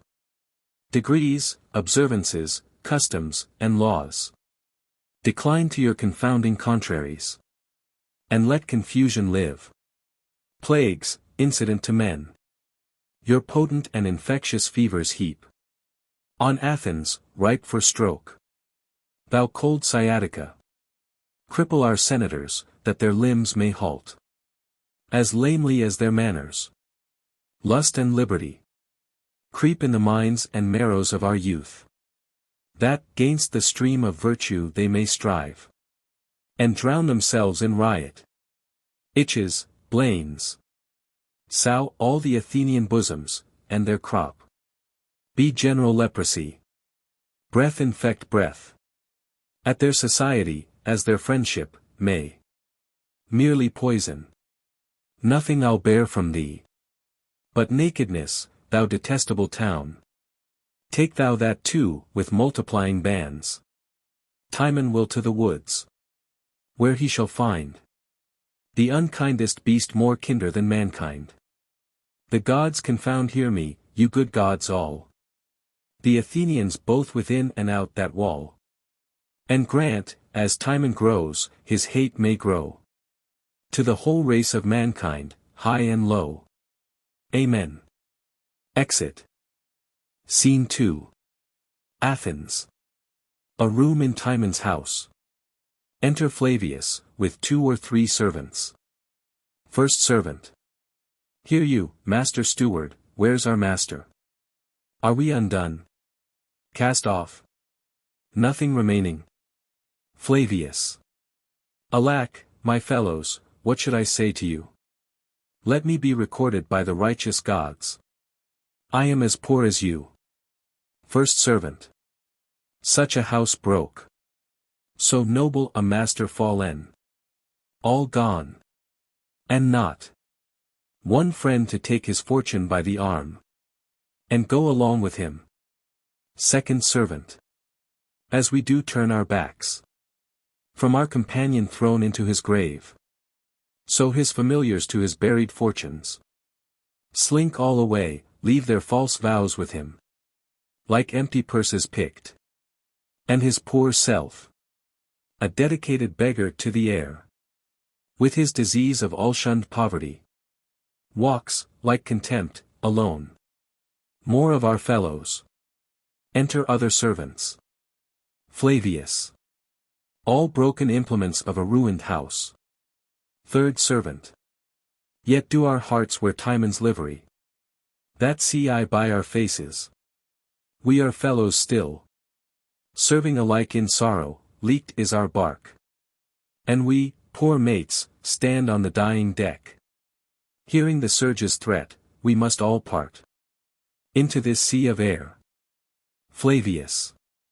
Good fellows all. The latest of my wealth I'll share amongst you. Wherever we shall meet, for Timon's sake.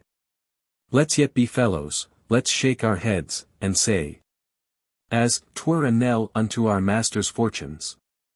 We have seen better days. Let each take some. Nay, put out all your hands. Not one word more. Thus part we rich in sorrow, parting poor. Servants embrace, and part several ways. Oh, the fierce wretchedness that glory brings us! Who would not wish to be from wealth exempt? Since riches point to misery and contempt. Who would be so mocked with glory? Or to live but in a dream of friendship? To have his pomp and all what state compounds, but only painted, like his varnished friends? Poor honest lord, brought low by his own heart. Undone by goodness. Strange, unusual blood. When man's worst sin is, he does too much good. Who, then, dares to be half so kind again? For bounty, that makes gods, does still mar men. My dearest lord, blessed, to be most accursed. Rich, only to be wretched, thy great fortunes are made thy chief afflictions. Alas, kind lord! He's flung in rage from this ingrateful seat of monstrous friends, nor has he with him to supply his life, or that which can command it. I'll follow and inquire him out. I'll ever serve his mind with my best will. Whilst I have gold, I'll be his steward still. Exit. Scene 3. Woods and cave, near the seashore. Enter Timon, from the cave. O blessed breeding sun, draw from the earth rotten humidity, below thy sister's orb. Infect the air. Twinned brothers of one womb, whose procreation, residence, and birth scarce is dividend, touch them with several fortunes. The greater scorns the lesser, not nature. To whom all sores lay siege, can bear great fortune, but by contempt of nature. Raise me this beggar, and deny that lord. The senator shall bear contempt hereditary. The beggar native honor. It is the pasture lards the rather sides. The want that makes him lean. Who dares, who dares? In purity of manhood stand upright. And say, this man's a flatterer, if one be. So are they all, for every grice of fortune is smoothed by that below, the learned pate. Ducks to the golden fool, all is oblique. There's nothing level in our cursed natures, but direct villainy.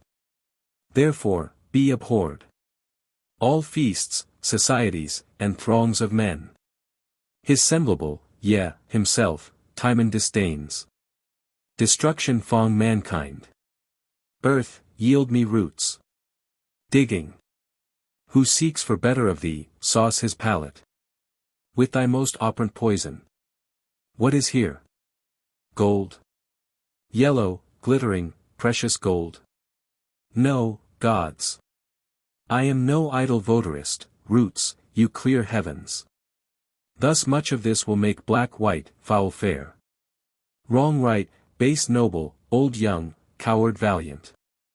Ha, you gods! Why this? What this, you gods? Why, this? Will lug your priests and servants from your sides. Pluck stout men's pillows from below their heads. This yellow slave. Will knit and break religions, bless the accursed. Make the whore leprosy adored, place thieves. And give them title. Knee and approbation. With senators on the bench, this is it. That makes the wappened widow wed again. She, whom the spittle-house and ulcerous sores would cast the gorge at, this embalms and spices. To the April day again. Come, damned earth. Thou common whore of mankind, that put'st odds among the root of nations, I will make thee do thy right nature. March afar off. Ha! A drum? Thou art quick. But yet I'll bury thee, thou lt go, strong thief. When gouty keepers of thee cannot stand. Nay, stay thou out for earnest. Keeping some gold. Enter Alcibiades, with drum and fife, in warlike manner. Phrnia and Timandra. Alcibiades. What art thou there? Speak. Timon. A beast, as thou art. The canker gnaw thy heart. For showing me again the eyes of man. Alcibiades. What is thy name? Is man so hateful to thee? That art thyself a man. Timon. I am misanthropos, and hate mankind. For thy part, I do wish thou wert a dog. That I might love thee something. Alcibiades. I know thee well. But in thy fortunes am unlearned and strange. Timon. I know thee too. And more than that I know thee. I not desire to know. Follow thy drum. With man's blood paint the ground, gules, gules. Religious canons, civil laws are cruel. Then what should war be? This fell whore of thine hath in her more destruction than thy sword. For all her cherubim look. Phrnia. Thy lips rot off. Timon. I will not kiss thee, then the rot returns to thine own lips again. Alcibiades. How came the noble Timon to this change? Timon. As the moon does, by wanting light to give. But then renew I could not, like the moon. There were no suns to borrow of. Alcibiades. Noble Timon. What friendship may I do thee? Timon. None, but to maintain my opinion. Alcibiades. What is it, Timon? Timon. Promise me friendship, but perform none, if thou wilt not promise, the gods plague thee, for thou art a man. If thou dost perform, confound thee, for thou art a man. Alcibiades. I have heard in some sort of thy miseries. Timon. Thou saw'st them, when I had prosperity. Alcibiades. I see them now, then was a blessed time. Timon. As thine is now, held with a brace of harlots. Timandra. Is this the Athenian minion, whom the world voiced so regardfully? Timon. Art thou Timandra? Timandra. Yes. Timon. Be a whore still, they love thee not that use thee. Give them diseases, leaving with thee their lust. Make use of thy salt hours, season the slaves. For tubs and baths, bring down rose-cheeked youth. To the tub fast and the diet. Timandra. Hang thee, monster. Alcibiades. Pardon him, sweet Timandra. For his wits are drowned and lost in his calamities. I have but little gold of late, brave Timon. The want whereof doth daily make revolt. In my penurious band, I have heard, and grieved. How cursed Athens, mindless of thy worth. Forgetting thy great deeds, when neighbor states. But for thy sword and fortune, trod upon them. Timon. I prithee, beat thy drum, and get thee gone. Alcibiades. I am thy friend, and pity thee, dear Timon. Timon. How dost thou pity him whom thou dost trouble? I had rather be alone. Alcibiades. Why, fare thee well. Here is some gold for thee. Timon. Keep it, I cannot eat it. Alcibiades. When I have laid proud Athens on a heap. Timon. Warst thou gainst Athens? Alcibiades. I, Timon, and have cause. Timon. The gods confound them all in thy conquest. And thee after, when thou hast conquered. Alcibiades. Why me, Timon? Timon. That, by killing of villains. Thou wast born to conquer my country. Put up thy gold, go on, here's gold, go on. Be as a planetary plague, when Jove will o'er some high-viced city hang his poison. In the sick air, let not thy sword skip one. Pity not honored age for his white beard. He is an usurer, strike me the counterfeit matron. It is her habit only that is honest. Herself's a bawd, let not the virgin's cheek. Make soft thy trenchant sword. For those milk paps that through the window bars bore at men's eyes are not within the leaf of pity writ. But set them down horrible traitors, spare not the babe, whose dimpled smiles from fools exhaust their mercy. Think it a bastard, whom the oracle hath doubtfully pronounced thy throat shall cut. And mince it sans remorse, swear against objects. Put armor on thine ears and on thine eyes. Whose proof, nor yells of mothers, maids, nor babes, nor sight of priests in holy vestments bleeding, shall pierce a jot. There's gold to pay soldiers. Make large confusion, and, thy fury spent, confounded be thyself. Speak not, be gone. Alcibiades. Hast thou gold yet? I'll take the gold thou givest me. Not all thy counsel. Timon.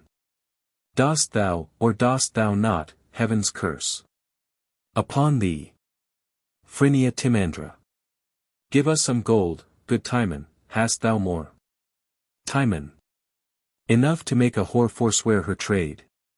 And to make whores, a bawd. Hold up, you sluts. Your aprons mountant, you are not oathable. Although, I know, you swear, terribly swear. Into strong shudders and to heavenly agues. The immortal gods that hear you spare your oaths. I'll trust to your conditions, be whores still. And he whose pious breath seeks to convert you. Be strong in whore, allure him, burn him up. Let your close fire predominate his smoke. And be no turncoats, yet may your pains, 6 months, be quite contrary, and thatch your poor thin roofs with burthens of the dead. Some that were hanged. No matter, wear them, betray with them, whore still. Paint till a horse may mire upon your face. A pox of wrinkles. Phrynia Timandra. Well, more gold, what then? Believed, that will do anything for gold. Timon. Consumption sow. In hollow bones of man, strike their sharp shins.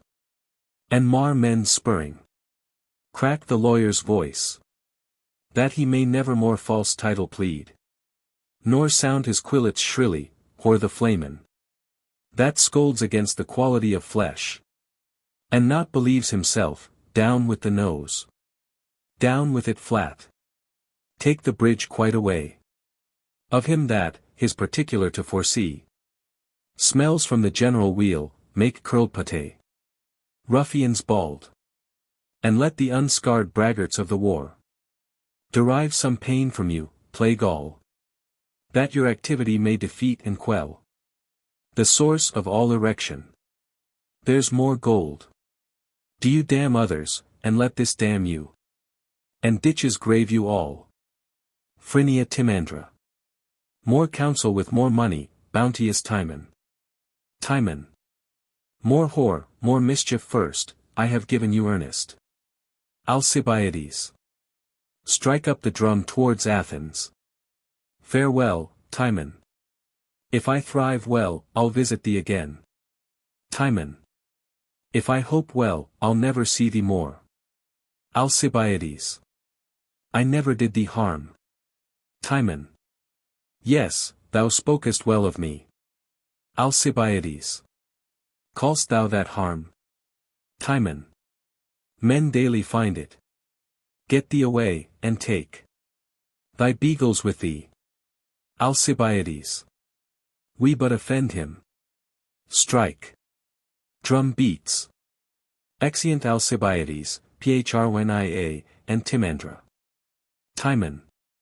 That nature, being sick of man's unkindness, should yet be hungry. Common mother, thou. Digging.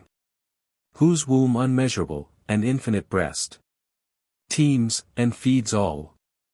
Whose selfsame metal, whereof thy proud child, arrogant man, is puffed, engenders the black toad and adder blue, the gilded newt and eyeless venomed worm, with all the abhorred births below crisp heaven, whereon Hyperion's quickening fire doth shine. Yield him, who all thy human sons doth hate. From forth thy plenteous bosom, one poor root. Inseer thy fertile and conceptious womb.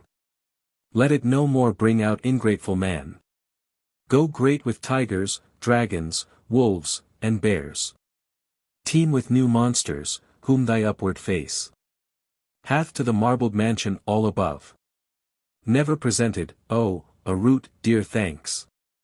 Dry up thy marrows, vines, and plough-torn lees, whereof ungrateful man, with liquorish draughts, and morsels unctuous, greases his pure mind, that from it all consideration slips.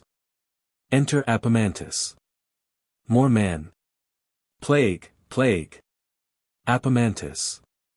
I was directed hither, men report. Thou dost affect my manners, and dost use them.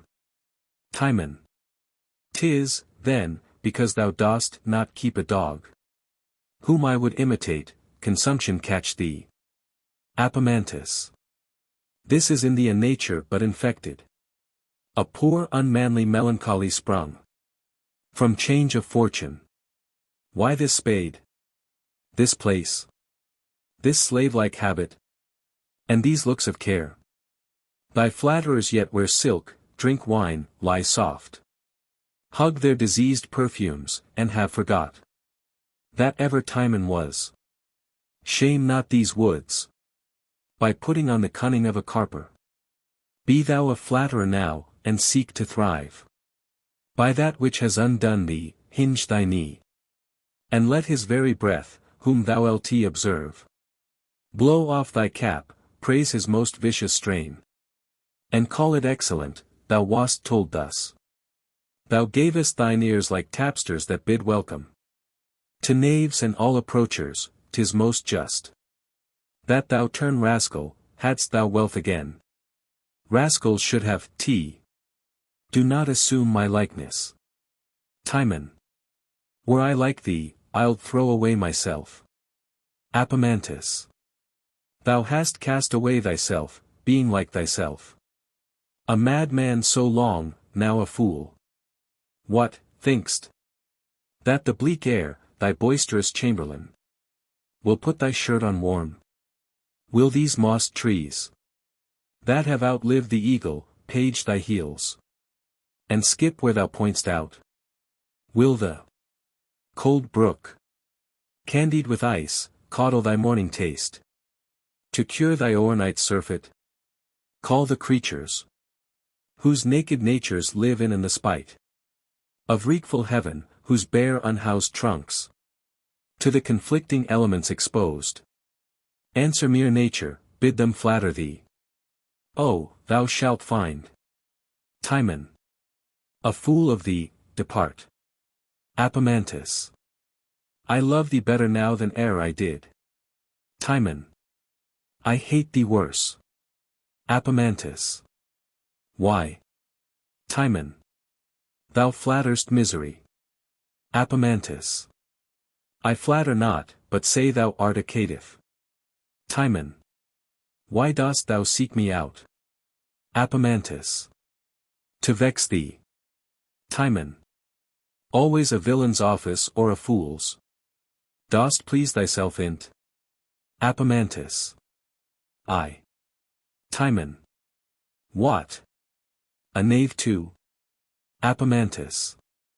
If thou didst put this sour cold habit on, to castigate thy pride, 'twere well, but thou dost it enforcedly. Thou ldst courtier be again. Wert thou not beggar? Willing misery outlives and certain pomp, is crowned before. The one is filling still, never complete. The other, at high wish, best state, contentless. Hath a distracted and most wretched being. Worse than the worst, content. Thou shouldst desire to die, being miserable. Timon. Not by his breath that is more miserable.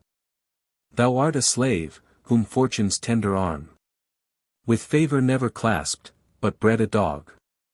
Hadst thou, like us from our first swath, proceeded the sweet degrees that this brief world affords, to such as may the passive drugs of it freely command, thou wouldst have plunged thyself in general riot, melted down thy youth in different beds of lust, and never learned the icy precepts of respect, but followed the sugared game before thee. But myself, who had the world as my confectionery, the mouths, the tongues, the eyes and hearts of men, at duty, more than I could frame employment, that numberless upon me stuck as leaves dew on the oak, hive with one winter's brush, fell from their boughs and left me open, bare. For every storm that blows, I, to bear this, that never knew but better, is some burden. Thy nature did commence in sufferance, time hath made thee hard in't. Why shouldst thou hate men? They never flattered thee, what hast thou given? If thou wilt curse, thy father, that poor rag must be thy subject, who in spite put stuff to some she beggar and compounded thee. Poor rogue hereditary. Hence, be gone. If thou hadst not been born the worst of men, thou hadst been a knave and flatterer. Apemantus. Art thou proud yet? Timon. I, that I am not thee.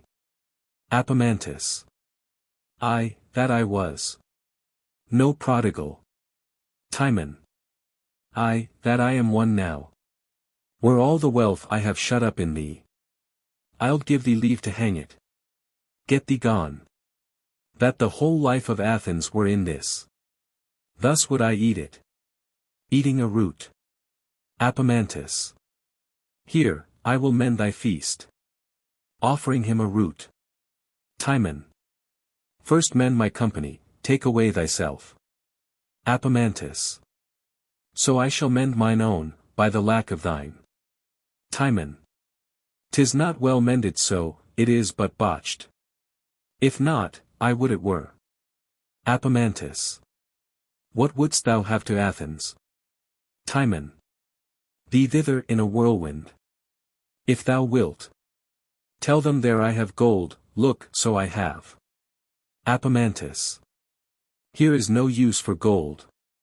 Timon. The best and truest. For here it sleeps, and does no hired harm. Apemantus. Where least o nights, Timon? Timon. Under that's above me.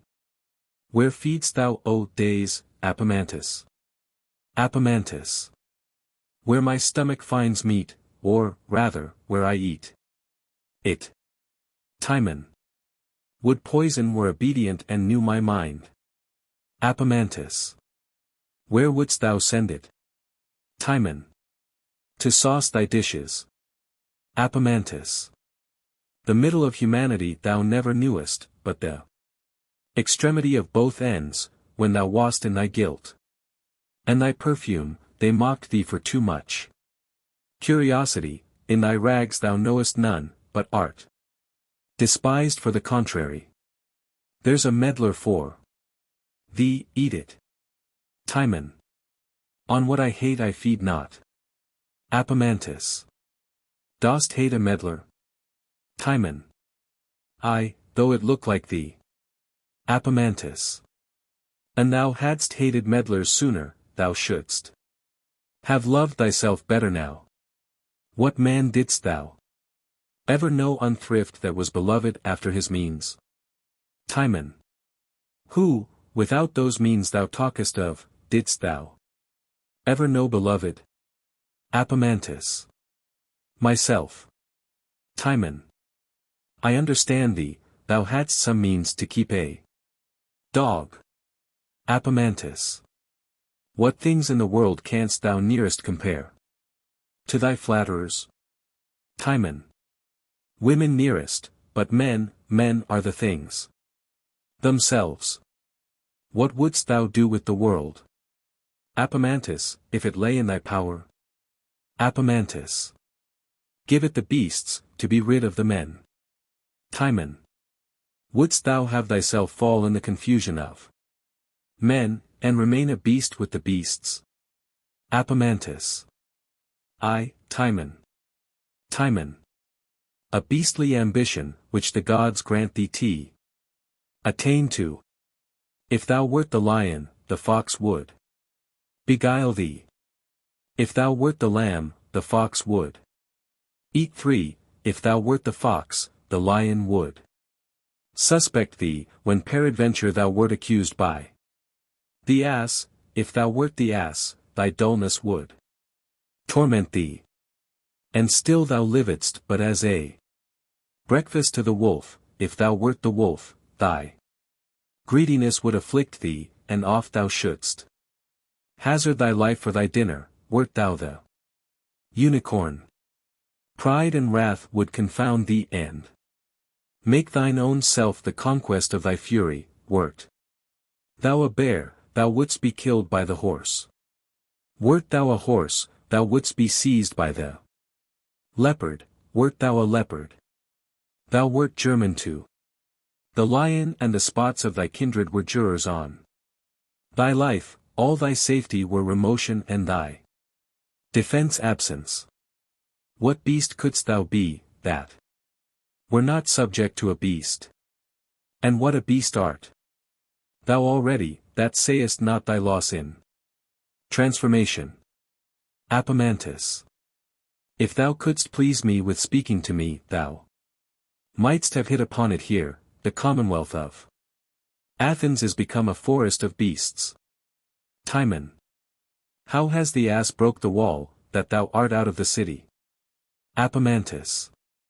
Yonder comes a poet and a painter, the plague of company light upon thee. I will fear to catch it and give way. When I know not what else to do, I'll see thee again. Timon. When there is nothing living but thee, thou shalt be welcome. I had rather be a beggar's dog than Apemantus. Apemantus. Thou art the cap of all the fools alive. Timon. Would thou wert clean enough to spit upon. Apemantus. A plague on thee. Thou art too bad to curse. Timon. All villains that do stand by thee are pure. Apemantus. There is no leprosy but what thou speakst. Timon. If I name thee, I'll beat thee, but I should infect my hands. Apemantus. I would my tongue could rot them off. Timon. Away, thou issue of a mangy dog. Choler does kill me that thou art alive. I swoon to see thee. Apemantus. Would thou wouldst burst. Timon. Away, thou tedious rogue. I am sorry I shall lose a stone by thee. Throws a stone at him. Apemantus. Beast. Timon. Slave. Apemantus. Toad. Timon. Rogue, rogue, rogue. I am sick of this false world, and will love not. But even the mere necessities upon t. Then, Timon, presently prepare thy grave. Lie where the light foam the sea may beat. Thy gravestone daily, make thine epitaph. That death in me at others' lives may laugh. To the gold. O thou sweet king-killer, and dear divorce. Twixt natural son and sire. Thou bright defiler. Of Hymen's purest bed. Thou valiant Mars. Thou ever young, fresh, loved and delicate wooer. Whose blush doth thaw the consecrated snow. That lies on Dian's lap. Thou visible God. That solvest close impossibilities. And makest them kiss. That speak'st with every tongue. To every purpose. O thou touch of hearts. Think, thy slave man rebels, and by thy virtue. Set them into confounding odds, that beasts may have the world in empire. Apemantus. Would 'twere so. But not till I am dead. I'll say thou'st gold. Thou wilt be thronged to shortly. Timon. Thronged to. Apemantus. I. Timon. Thy back, I prithee. Apemantus. Live, and love thy misery. Timon. Long live so, and so die. Exit Apemantus. I am quit. Mow things like men. Eat, Timon, and abhor them. Enter banditti. First bandit. Where should he have this gold? It is some poor fragment, some slender sort of his remainder, the mere want of gold, and the falling from of his friends, drove him into this melancholy. Second bandit. It is noised he hath a mass of treasure. Third bandit. Let us make the essay upon him, if he care not. Fort, he will supply us easily, if he covetously reserve it, how shall's get it? Second bandit. True. For he bears it not about him, 'tis hid. First bandit. Is not this he? Banditti. Where? Second bandit. 'Tis his description. Third bandit. He, I know him. Banditti. Save thee, Timon. Timon. Now, thieves. Banditti. Soldiers, not thieves. Timon. Both too, and women's sons. Banditti. We are not thieves, but men that much do want. Timon. Your greatest want is, you want much of meat. Why should you want? Behold, the earth hath roots. Within this mile break forth 100 springs. The oak's bare mast, the briar's scarlet hips. The bounteous housewife, nature, on each bush, lays her full mess before you. Want. Why want? First bandit. We cannot live on grass, on berries, water. As beasts and birds and fishes. Timon. Nor on the beasts themselves, the birds, and fishes. You must eat men. Yet thanks I must you con. That you are thieves professed, that you work not. In holier shapes, for there is boundless theft. In limited professions. Rascal thieves. Here's gold. Go, suck the subtle blood the grape. Till the high fever seethe your blood to froth. And so, 'scape hanging, trust not the physician. His antidotes are poison, and he slays.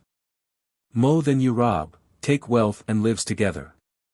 Do villainy, do, since you protest to do't. Like workmen. I'll example you with thievery. The sun's a thief, and with his great attraction. Robs the vast sea, the moon's an errant thief. And her pale fire she snatches from the sun. The sea's a thief, whose liquid surge resolves the moon into salt tears. The earth's a thief that feeds and breeds by a composture stolen from general excrement. Each thing's a thief. The laws, your curb and whip, in their rough power, have unchecked theft. Love not yourselves, away. Rob one another. There's more gold. Cut throats. All that you meet are thieves. To Athens go. Break open shops, nothing can you steal. But thieves do lose it, steal no less for this. I give you. And gold confound you howsoe'er. Amen. Third bandit. Has almost charmed me from my profession, by persuading me to it. First bandit. 'Tis in the malice of mankind that he thus advises us, not to have us thrive in our mystery. Second bandit. I'll believe him as an enemy, and give over my trade. First bandit. Let us first see peace in Athens, there is no time so miserable but a man may be true. Exeunt banditi. Enter Flavius. Flavius. O you gods! Is yon despised and ruinous man my lord? Full of decay and failing. O monument! And wonder of good deeds evilly bestowed. What an alteration of honor has desperate want made! What viler thing upon the earth than friends? Who can bring noblest minds to basest ends? How rarely does it meet with this time's guise, when man was wished to love his enemies. Grant I may ever love, and rather woo, those that would mischief me than those that do. Has caught me in his eye, I will present my honest grief unto him, and, as my lord, still serve him with my life. My dearest master. Timon. Away. What art thou? Flavius. Have you forgot me, sir? Timon. Why dost ask that? I have forgot all men. Then, if thou grant'st thou art a man, I have forgot thee. Flavius. An honest poor servant of yours. Timon. Then I know thee not. I never had honest man about me, all I kept were knaves, to serve in meat to villains. Flavius. The gods are witness. Ne'er did poor steward wear a truer grief for his undone lord than mine eyes for you. Timon. What, dost thou weep? Come nearer. Then I love thee, because thou art a woman, and disclaim'st flinty mankind, whose eyes do never give but thorough lust and laughter. Pity's sleeping. Strange times, that weep with laughing, not with weeping. Flavius. I beg of you to know me, good my lord. To accept my grief and whilst this poor wealth lasts, to entertain me as your steward still. Timon. Had I a steward so true, so just, and now so comfortable, it almost turns my dangerous nature mild. Let me behold thy face. Surely, this man was born of woman. Forgive my general and acceptless rashness. You perpetual sober gods, I do proclaim. One honest man mistake me not but one. No more, I pray, and he's a steward. How fain would I have hated all mankind. And thou redeem'st thyself, but all, save thee, I fell with curses. Methinks thou art more honest now than wise. For, by oppressing and betraying me, thou mightst have sooner got another service. For many so arrive at second masters, upon their first lord's neck. But tell me true, for I must ever doubt, though ne'er so sure. Is not thy kindness subtle, covetous? If not a usuring kindness, and, as rich men deal gifts, expecting in return 20 for 1. Flavius. No, my most worthy master. In whose breast doubt and suspect, alas, are placed too late. You should have feared false times when you did feast. Suspect still comes where an estate is least. That which I show, heaven knows, is merely love. Duty and zeal to your unmatched mind. Care of your food and living. And, believe it, my most honored lord, for any benefit that points to me, either in hope or present, I'll exchange. For this one wish, that you had power and wealth, to requite me, by making rich yourself. Timon. Look thee, 'tis so. Thou singly honest man. Here, take, the gods out of my misery have sent thee treasure. Go, live rich and happy. But thus conditioned, thou shalt build from men. Hate all, curse all, show charity to none. But let the famished flesh slide from the bone. Ere thou relieve the beggar, give to dogs. What thou deniest to men, let prisons swallow.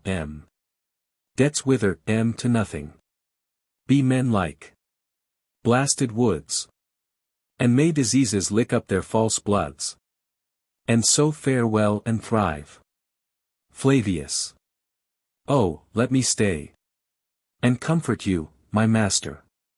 Timon. If thou hatest curses, stay not. Fly, whilst thou art blessed and free. Ne'er see thou man, and let me ne'er see thee. Exit Flavius. Timon retires to his cave. Act 5. Scene 1. The woods. Before Timon's cave. Enter poet and painter, Timon watching them from his cave. Painter. As I took note of the place, it cannot be far where he abides. Poet. What's to be thought of him? Does the rumor hold for true, that he's so full of gold? Painter. Certain, Alcibiades reports it. Phrygia and Timandra had gold of him, he likewise enriched poor straggling soldiers with great quantity, 'tis said. He gave unto his steward a mighty sum. Poet. Then this breaking of his has been but a try for his friends. Painter. Nothing else, you shall see him a palm in Athens again, and flourish with the highest. Therefore, 'tis not amiss we tender our loves to him, in this supposed distress of his, it will show honestly in us, and is very likely to load our purposes with what they travail for, if it be a just true report. That goes of his having. Poet. What have you now to present unto him? Painter. Nothing at this time but my visitation, only I will promise him an excellent piece.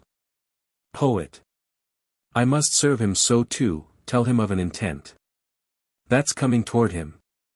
Painter. Good as the best. Promising is the very air o' the time, it opens the eyes of expectation. Performance is ever the duller for his act, but in the plainer and simpler kind of people, the deed of saying is quite out of use. To promise is most courtly and fashionable, performance is a kind of will or testament which argues a great sickness in his judgment that makes it. Timon comes from his cave, behind. Timon. Aside, excellent workman. Thou canst not paint a man so bad as is thyself. Poet. I am thinking what I shall say I have provided for him, it must be a personating of himself.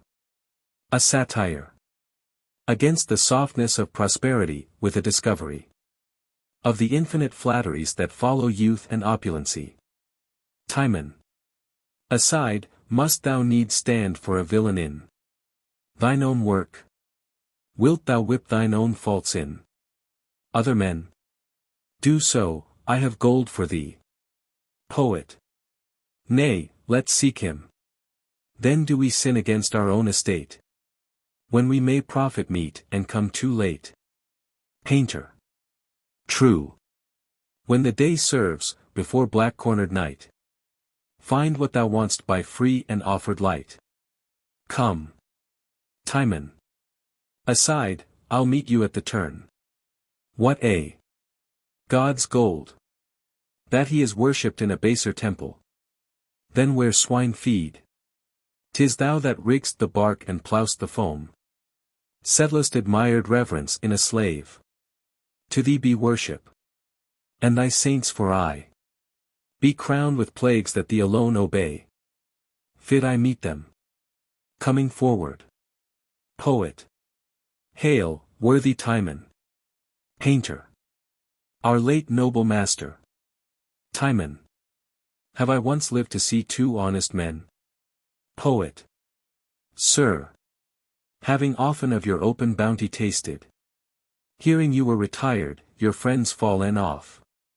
Whose thankless natures owe abhorred spirits. Not all the whips of heaven are large enough. What? To you.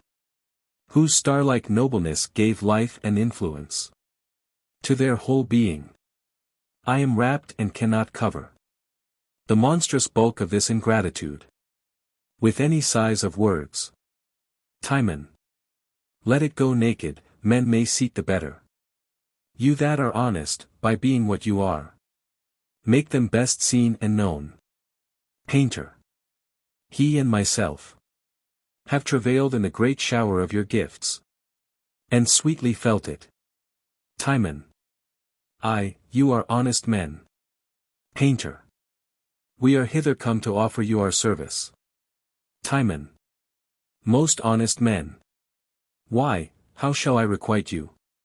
Can you eat roots, and drink cold water? No. Both. What we can do, we'll do, to do you service. Timon. Ye honest men, ye've heard that I have gold. I am sure you have, speak truth, ye honest men. Painter. So it is said, my noble lord, but therefore came not my friend nor I. Timon. Good honest men. Thou drawst a counterfeit. Best in all Athens, thou art indeed, the best. Thou counterfeit'st most lively. Painter. So, my lord. Timon. E'en so, sir, as I say. And, for thy fiction. Why, thy verse swells with stuff so fine and smooth, that thou art even natural in thine art. But, for all this, my honest-natured friends, I must needs say you have a little fault. Marry, 'tis not monstrous in you, neither wish I. You take much pains to mend both. Beseech your honor to make it known to us. Timon. You'll take it ill. Both. Most thankfully, my lord. Timon. Will you, indeed? Both. Doubt it not, worthy lord. Timon. There's never a one of you but trusts a knave. That mightily deceives you. Both. Do we, my lord? Timon. Aye, and you hear him see him dissemble. Know his gross patchery, love him, feed him. Keep in your bosom, yet remain assured that he's a made-up villain. Painter. I know none such, my lord. Poet. Nor I. Timon. Look you, I love you well, I'll give you gold. Rid me these villains from your companies. Hang them or stab them, drown them in a draught. Confound them by some course, and come to me. I'll give you gold enough. Both. Name them, my lord, let's know them. Timon. You that way and you this, but two in company. Each man apart, all single and alone. Yet an arch-villain keeps him company. If where thou art two villains shall not be, come not near him. If thou wouldst not reside, but where one villain is, then him abandon. Hence, pack. There's gold, you came for gold, ye slaves. To painter. You have worked for me, there's payment for you, hence. To poet. You are an alchemist, make gold of that. Out, rascal dogs. beats them out, and then retires to his cave. Enter Flavius and 2 senators. Flavius. It is in vain that you would speak with Timon. For he is set so only to himself. That nothing but himself which looks like man is friendly with him. First Senator. Bring us to his cave. It is our part and promise to the Athenians to speak with Timon. Second Senator. At all times alike. Men are not still the same, 'twas time and griefs that framed him thus, time, with his fairer hand, offering the fortunes of his former days. The former man may make him. Bring us to him. And chance it as it may. Flavius. Here is his cave. Peace and content be here. Lord Timon. Timon. Look out, and speak to friends, the Athenians. By 2 of their most reverend senate, greet thee. Speak to them, noble Timon. Timon comes from his cave. Timon. Thou sun, that comfort'st, burn. Speak, and be hanged. For each true word, a blister. And each false. Be as cauterizing to the root, O, the tongue. Consuming it with speaking. First Senator. Worthy Timon. Timon. Of none but such as you, and you of Timon. First Senator. The senators of Athens greet thee, Timon. Timon. I thank them, and would send them back the plague. Could I but catch it for them. First Senator. Oh, forget what we are sorry for ourselves in thee. The senators with one consent of love entreat thee back to Athens, who have thought on special dignities, which vacant lie, for thy best use and wearing. Second Senator. They confess toward thee forgetfulness too general, gross, which now the public body, which doth seldom play the recanter, feeling in itself a lack of Timon's aid, hath sense withal of its own fail, restraining aid to Timon. And send forth us, to make their sorrowed render, together with a recompense more fruitful than their offense can weigh down by the dram. Aye, even such heaps and sums of love and wealth as shall to thee blot out what wrongs were theirs, and write in thee the figures of their love, ever to read them thine. Timon. You which me in it surprise me to the very brink of tears. Lend me a fool's heart and a woman's eyes, and I'll beweep these comforts, worthy senators. First Senator. Therefore, so please thee to return with us, and of our Athens, thine and ours, to take the captainship, thou shalt be met with thanks, allowed with absolute power and thy good name, live with authority, so soon we shall drive back of Alcibiades the approaches wild, who, like a boar too savage, doth root up his country's peace. Second Senator. And shakes his threatening sword against the walls of Athens. First Senator. Therefore, Timon. Timon. Well, sir, I will, therefore, I will, sir. Thus. If Alcibiades kill my countrymen, let Alcibiades know this of Timon, that Timon cares not. But if be sack fair Athens, and take our goodly aged men by the beards, giving our holy virgins to the stain of contumelious, beastly, mad-brained war, then let him know, and tell him Timon speaks it in pity of our aged and our youth. I cannot choose but tell him, that I care not. And let him take it worst. For their knives care not. While you have throats to answer, for myself, there's not a whittle in the unruly camp. But I do prize it at my love before the reverenced throat in Athens. So I leave you to the protection of the prosperous gods, as thieves to keepers. Flavius. Stay not, all's in vain. Timon. Why, I was writing of my epitaph. It will be seen tomorrow, my long sickness of health and living now begins to mend. And nothing brings me all things. Go, live still. Be Alcibiades your plague, you his. And last so long enough. First Senator. We speak in vain. Timon. But yet I love my country, and am not one that rejoices in the common wreck.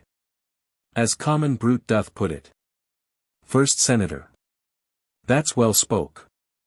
Timon. Commend me to my loving countrymen. First Senator.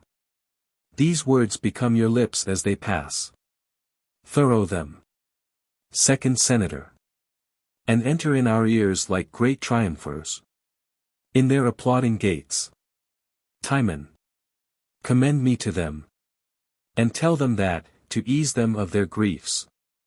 Their fears of hostile strokes, their aches, losses. Their pangs of love, with other incident throes. That nature's fragile vessel doth sustain. In life's uncertain voyage. I will some kindness do them.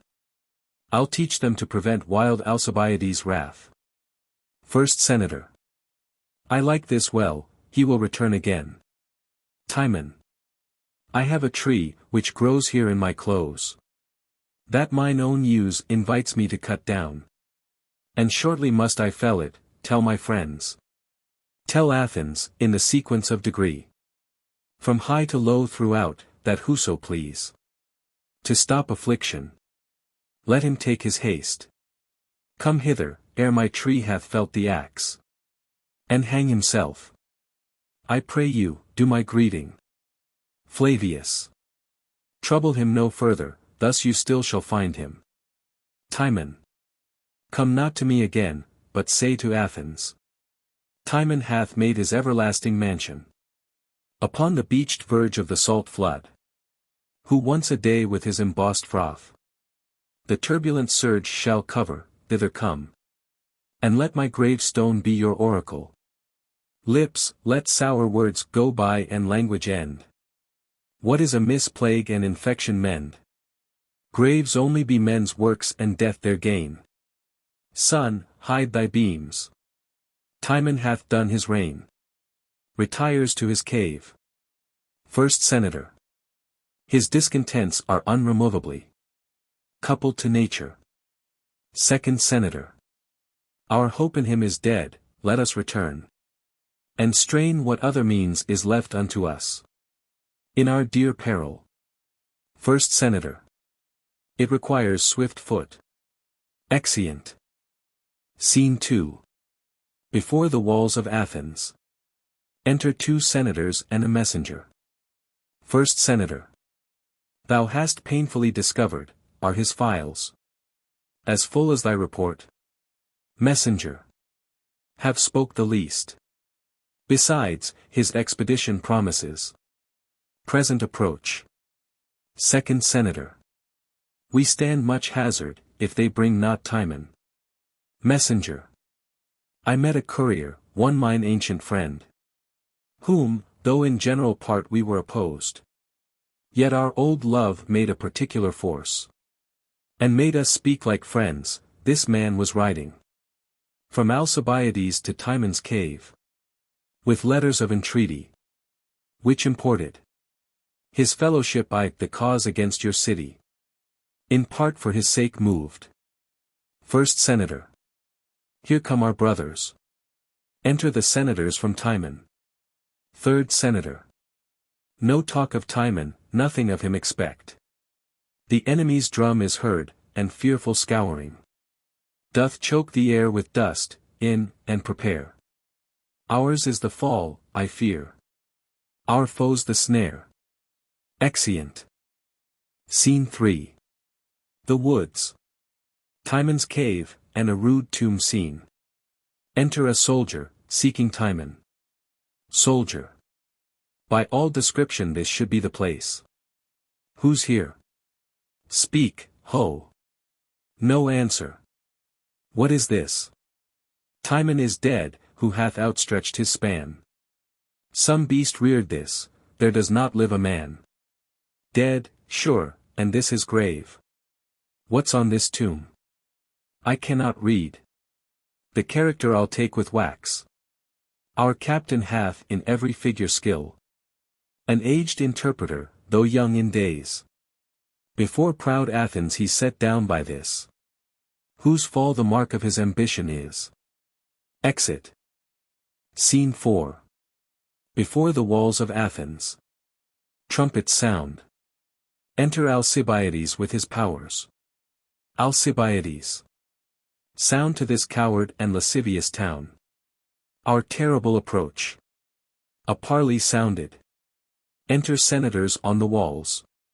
Till now you have gone on and filled the time. With all licentious measure, making your wills. The scope of justice. Till now myself and such. As slept within the shadow of your power. Have wandered with our traversed arms and breathed. Our sufferance vainly, now the time is flush. When crouching marrow in the bearer strong. Cries of itself, no more, now breathless wrong. Shall sit and pant in your great chairs of ease. And pursy insolence shall break his wind. With fear and horrid flight. First Senator. Noble and young. When thy first griefs were but a mere conceit. Ere thou hadst power or we had cause of fear. We sent to thee, to give thy rages balm. To wipe out our ingratitude with loves. Above their quantity. Second Senator. So did we woo. Transform Timon to our city's love. By humble message and by promised means. We were not all unkind, nor all deserve. The common stroke of war. First Senator. These walls of ours. Were not erected by their hands from whom. You have received your griefs, nor are they such. That these great towers, trophies and schools. Should fall. For private faults in them. Second Senator. Nor are they living. Who were the motives that you first went out? Shame that they wanted cunning, in excess. Hath broke their hearts. March, noble lord. Into our city with thy banners spread. By decimation, and a tithed death. If thy revenges hunger for that food. Which nature loathes take thou the destined tenth. And by the hazard of the spotted die. Let die the spotted. First Senator. All have not offended. For those that were, it is not square to take. On those that are, revenges, crimes, like lands. Are not inherited. Then, dear countrymen. Bring in thy ranks, but leave without thy rage. Spare thy Athenian cradle and those kin. Which in the bluster of thy wrath must fall. With those that have offended, like a shepherd. Approach the fold and cull the infected forth. But kill not altogether. Second Senator.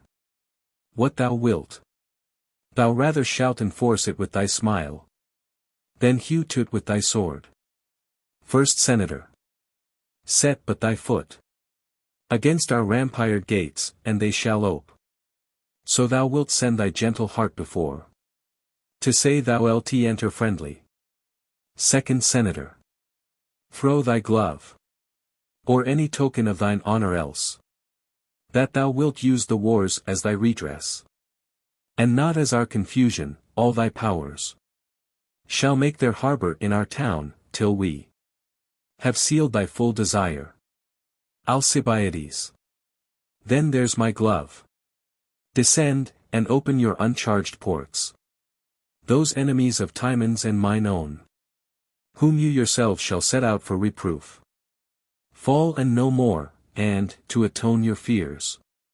With my more noble meaning, not a man shall pass his quarter. Or offend the stream of regular justice in your city's bounds. But shall be rendered to your public laws. At heaviest answer. Both. 'Tis most nobly spoken. Alcibiades. Descend, and keep your words. The senators descend, and open the gates. Enter soldier. Soldier. My noble general, Timon is dead. Entombed upon the very hem o' the sea. And on his gravestone this in sculpture, which with wax I brought away, whose soft impression interprets for my poor ignorance. Alcibiades reads the epitaph, here lies a wretched corse, of wretched soul bereft. Seek not my name, a plague consume you wicked caitiffs left. Here lie I, Timon, who, alive, all living men did hate. Pass by and curse thy fill, but pass and stay not here thy gate. These well express in thee thy latter spirits. Though thou abhor DSD in us our human griefs. Scorn DST our brains flow and those our droplets which from niggard nature fall. Yet rich conceit taught thee to make vast Neptune weep for I. On thy low grave, on faults forgiven. Dead is noble Timon, of whose memory hereafter more. Bring me into your city, and I will use the olive with my sword. Make war breed peace, make peace stint war, make each prescribe to other as each other's leech. Let our drums strike. Exeunt.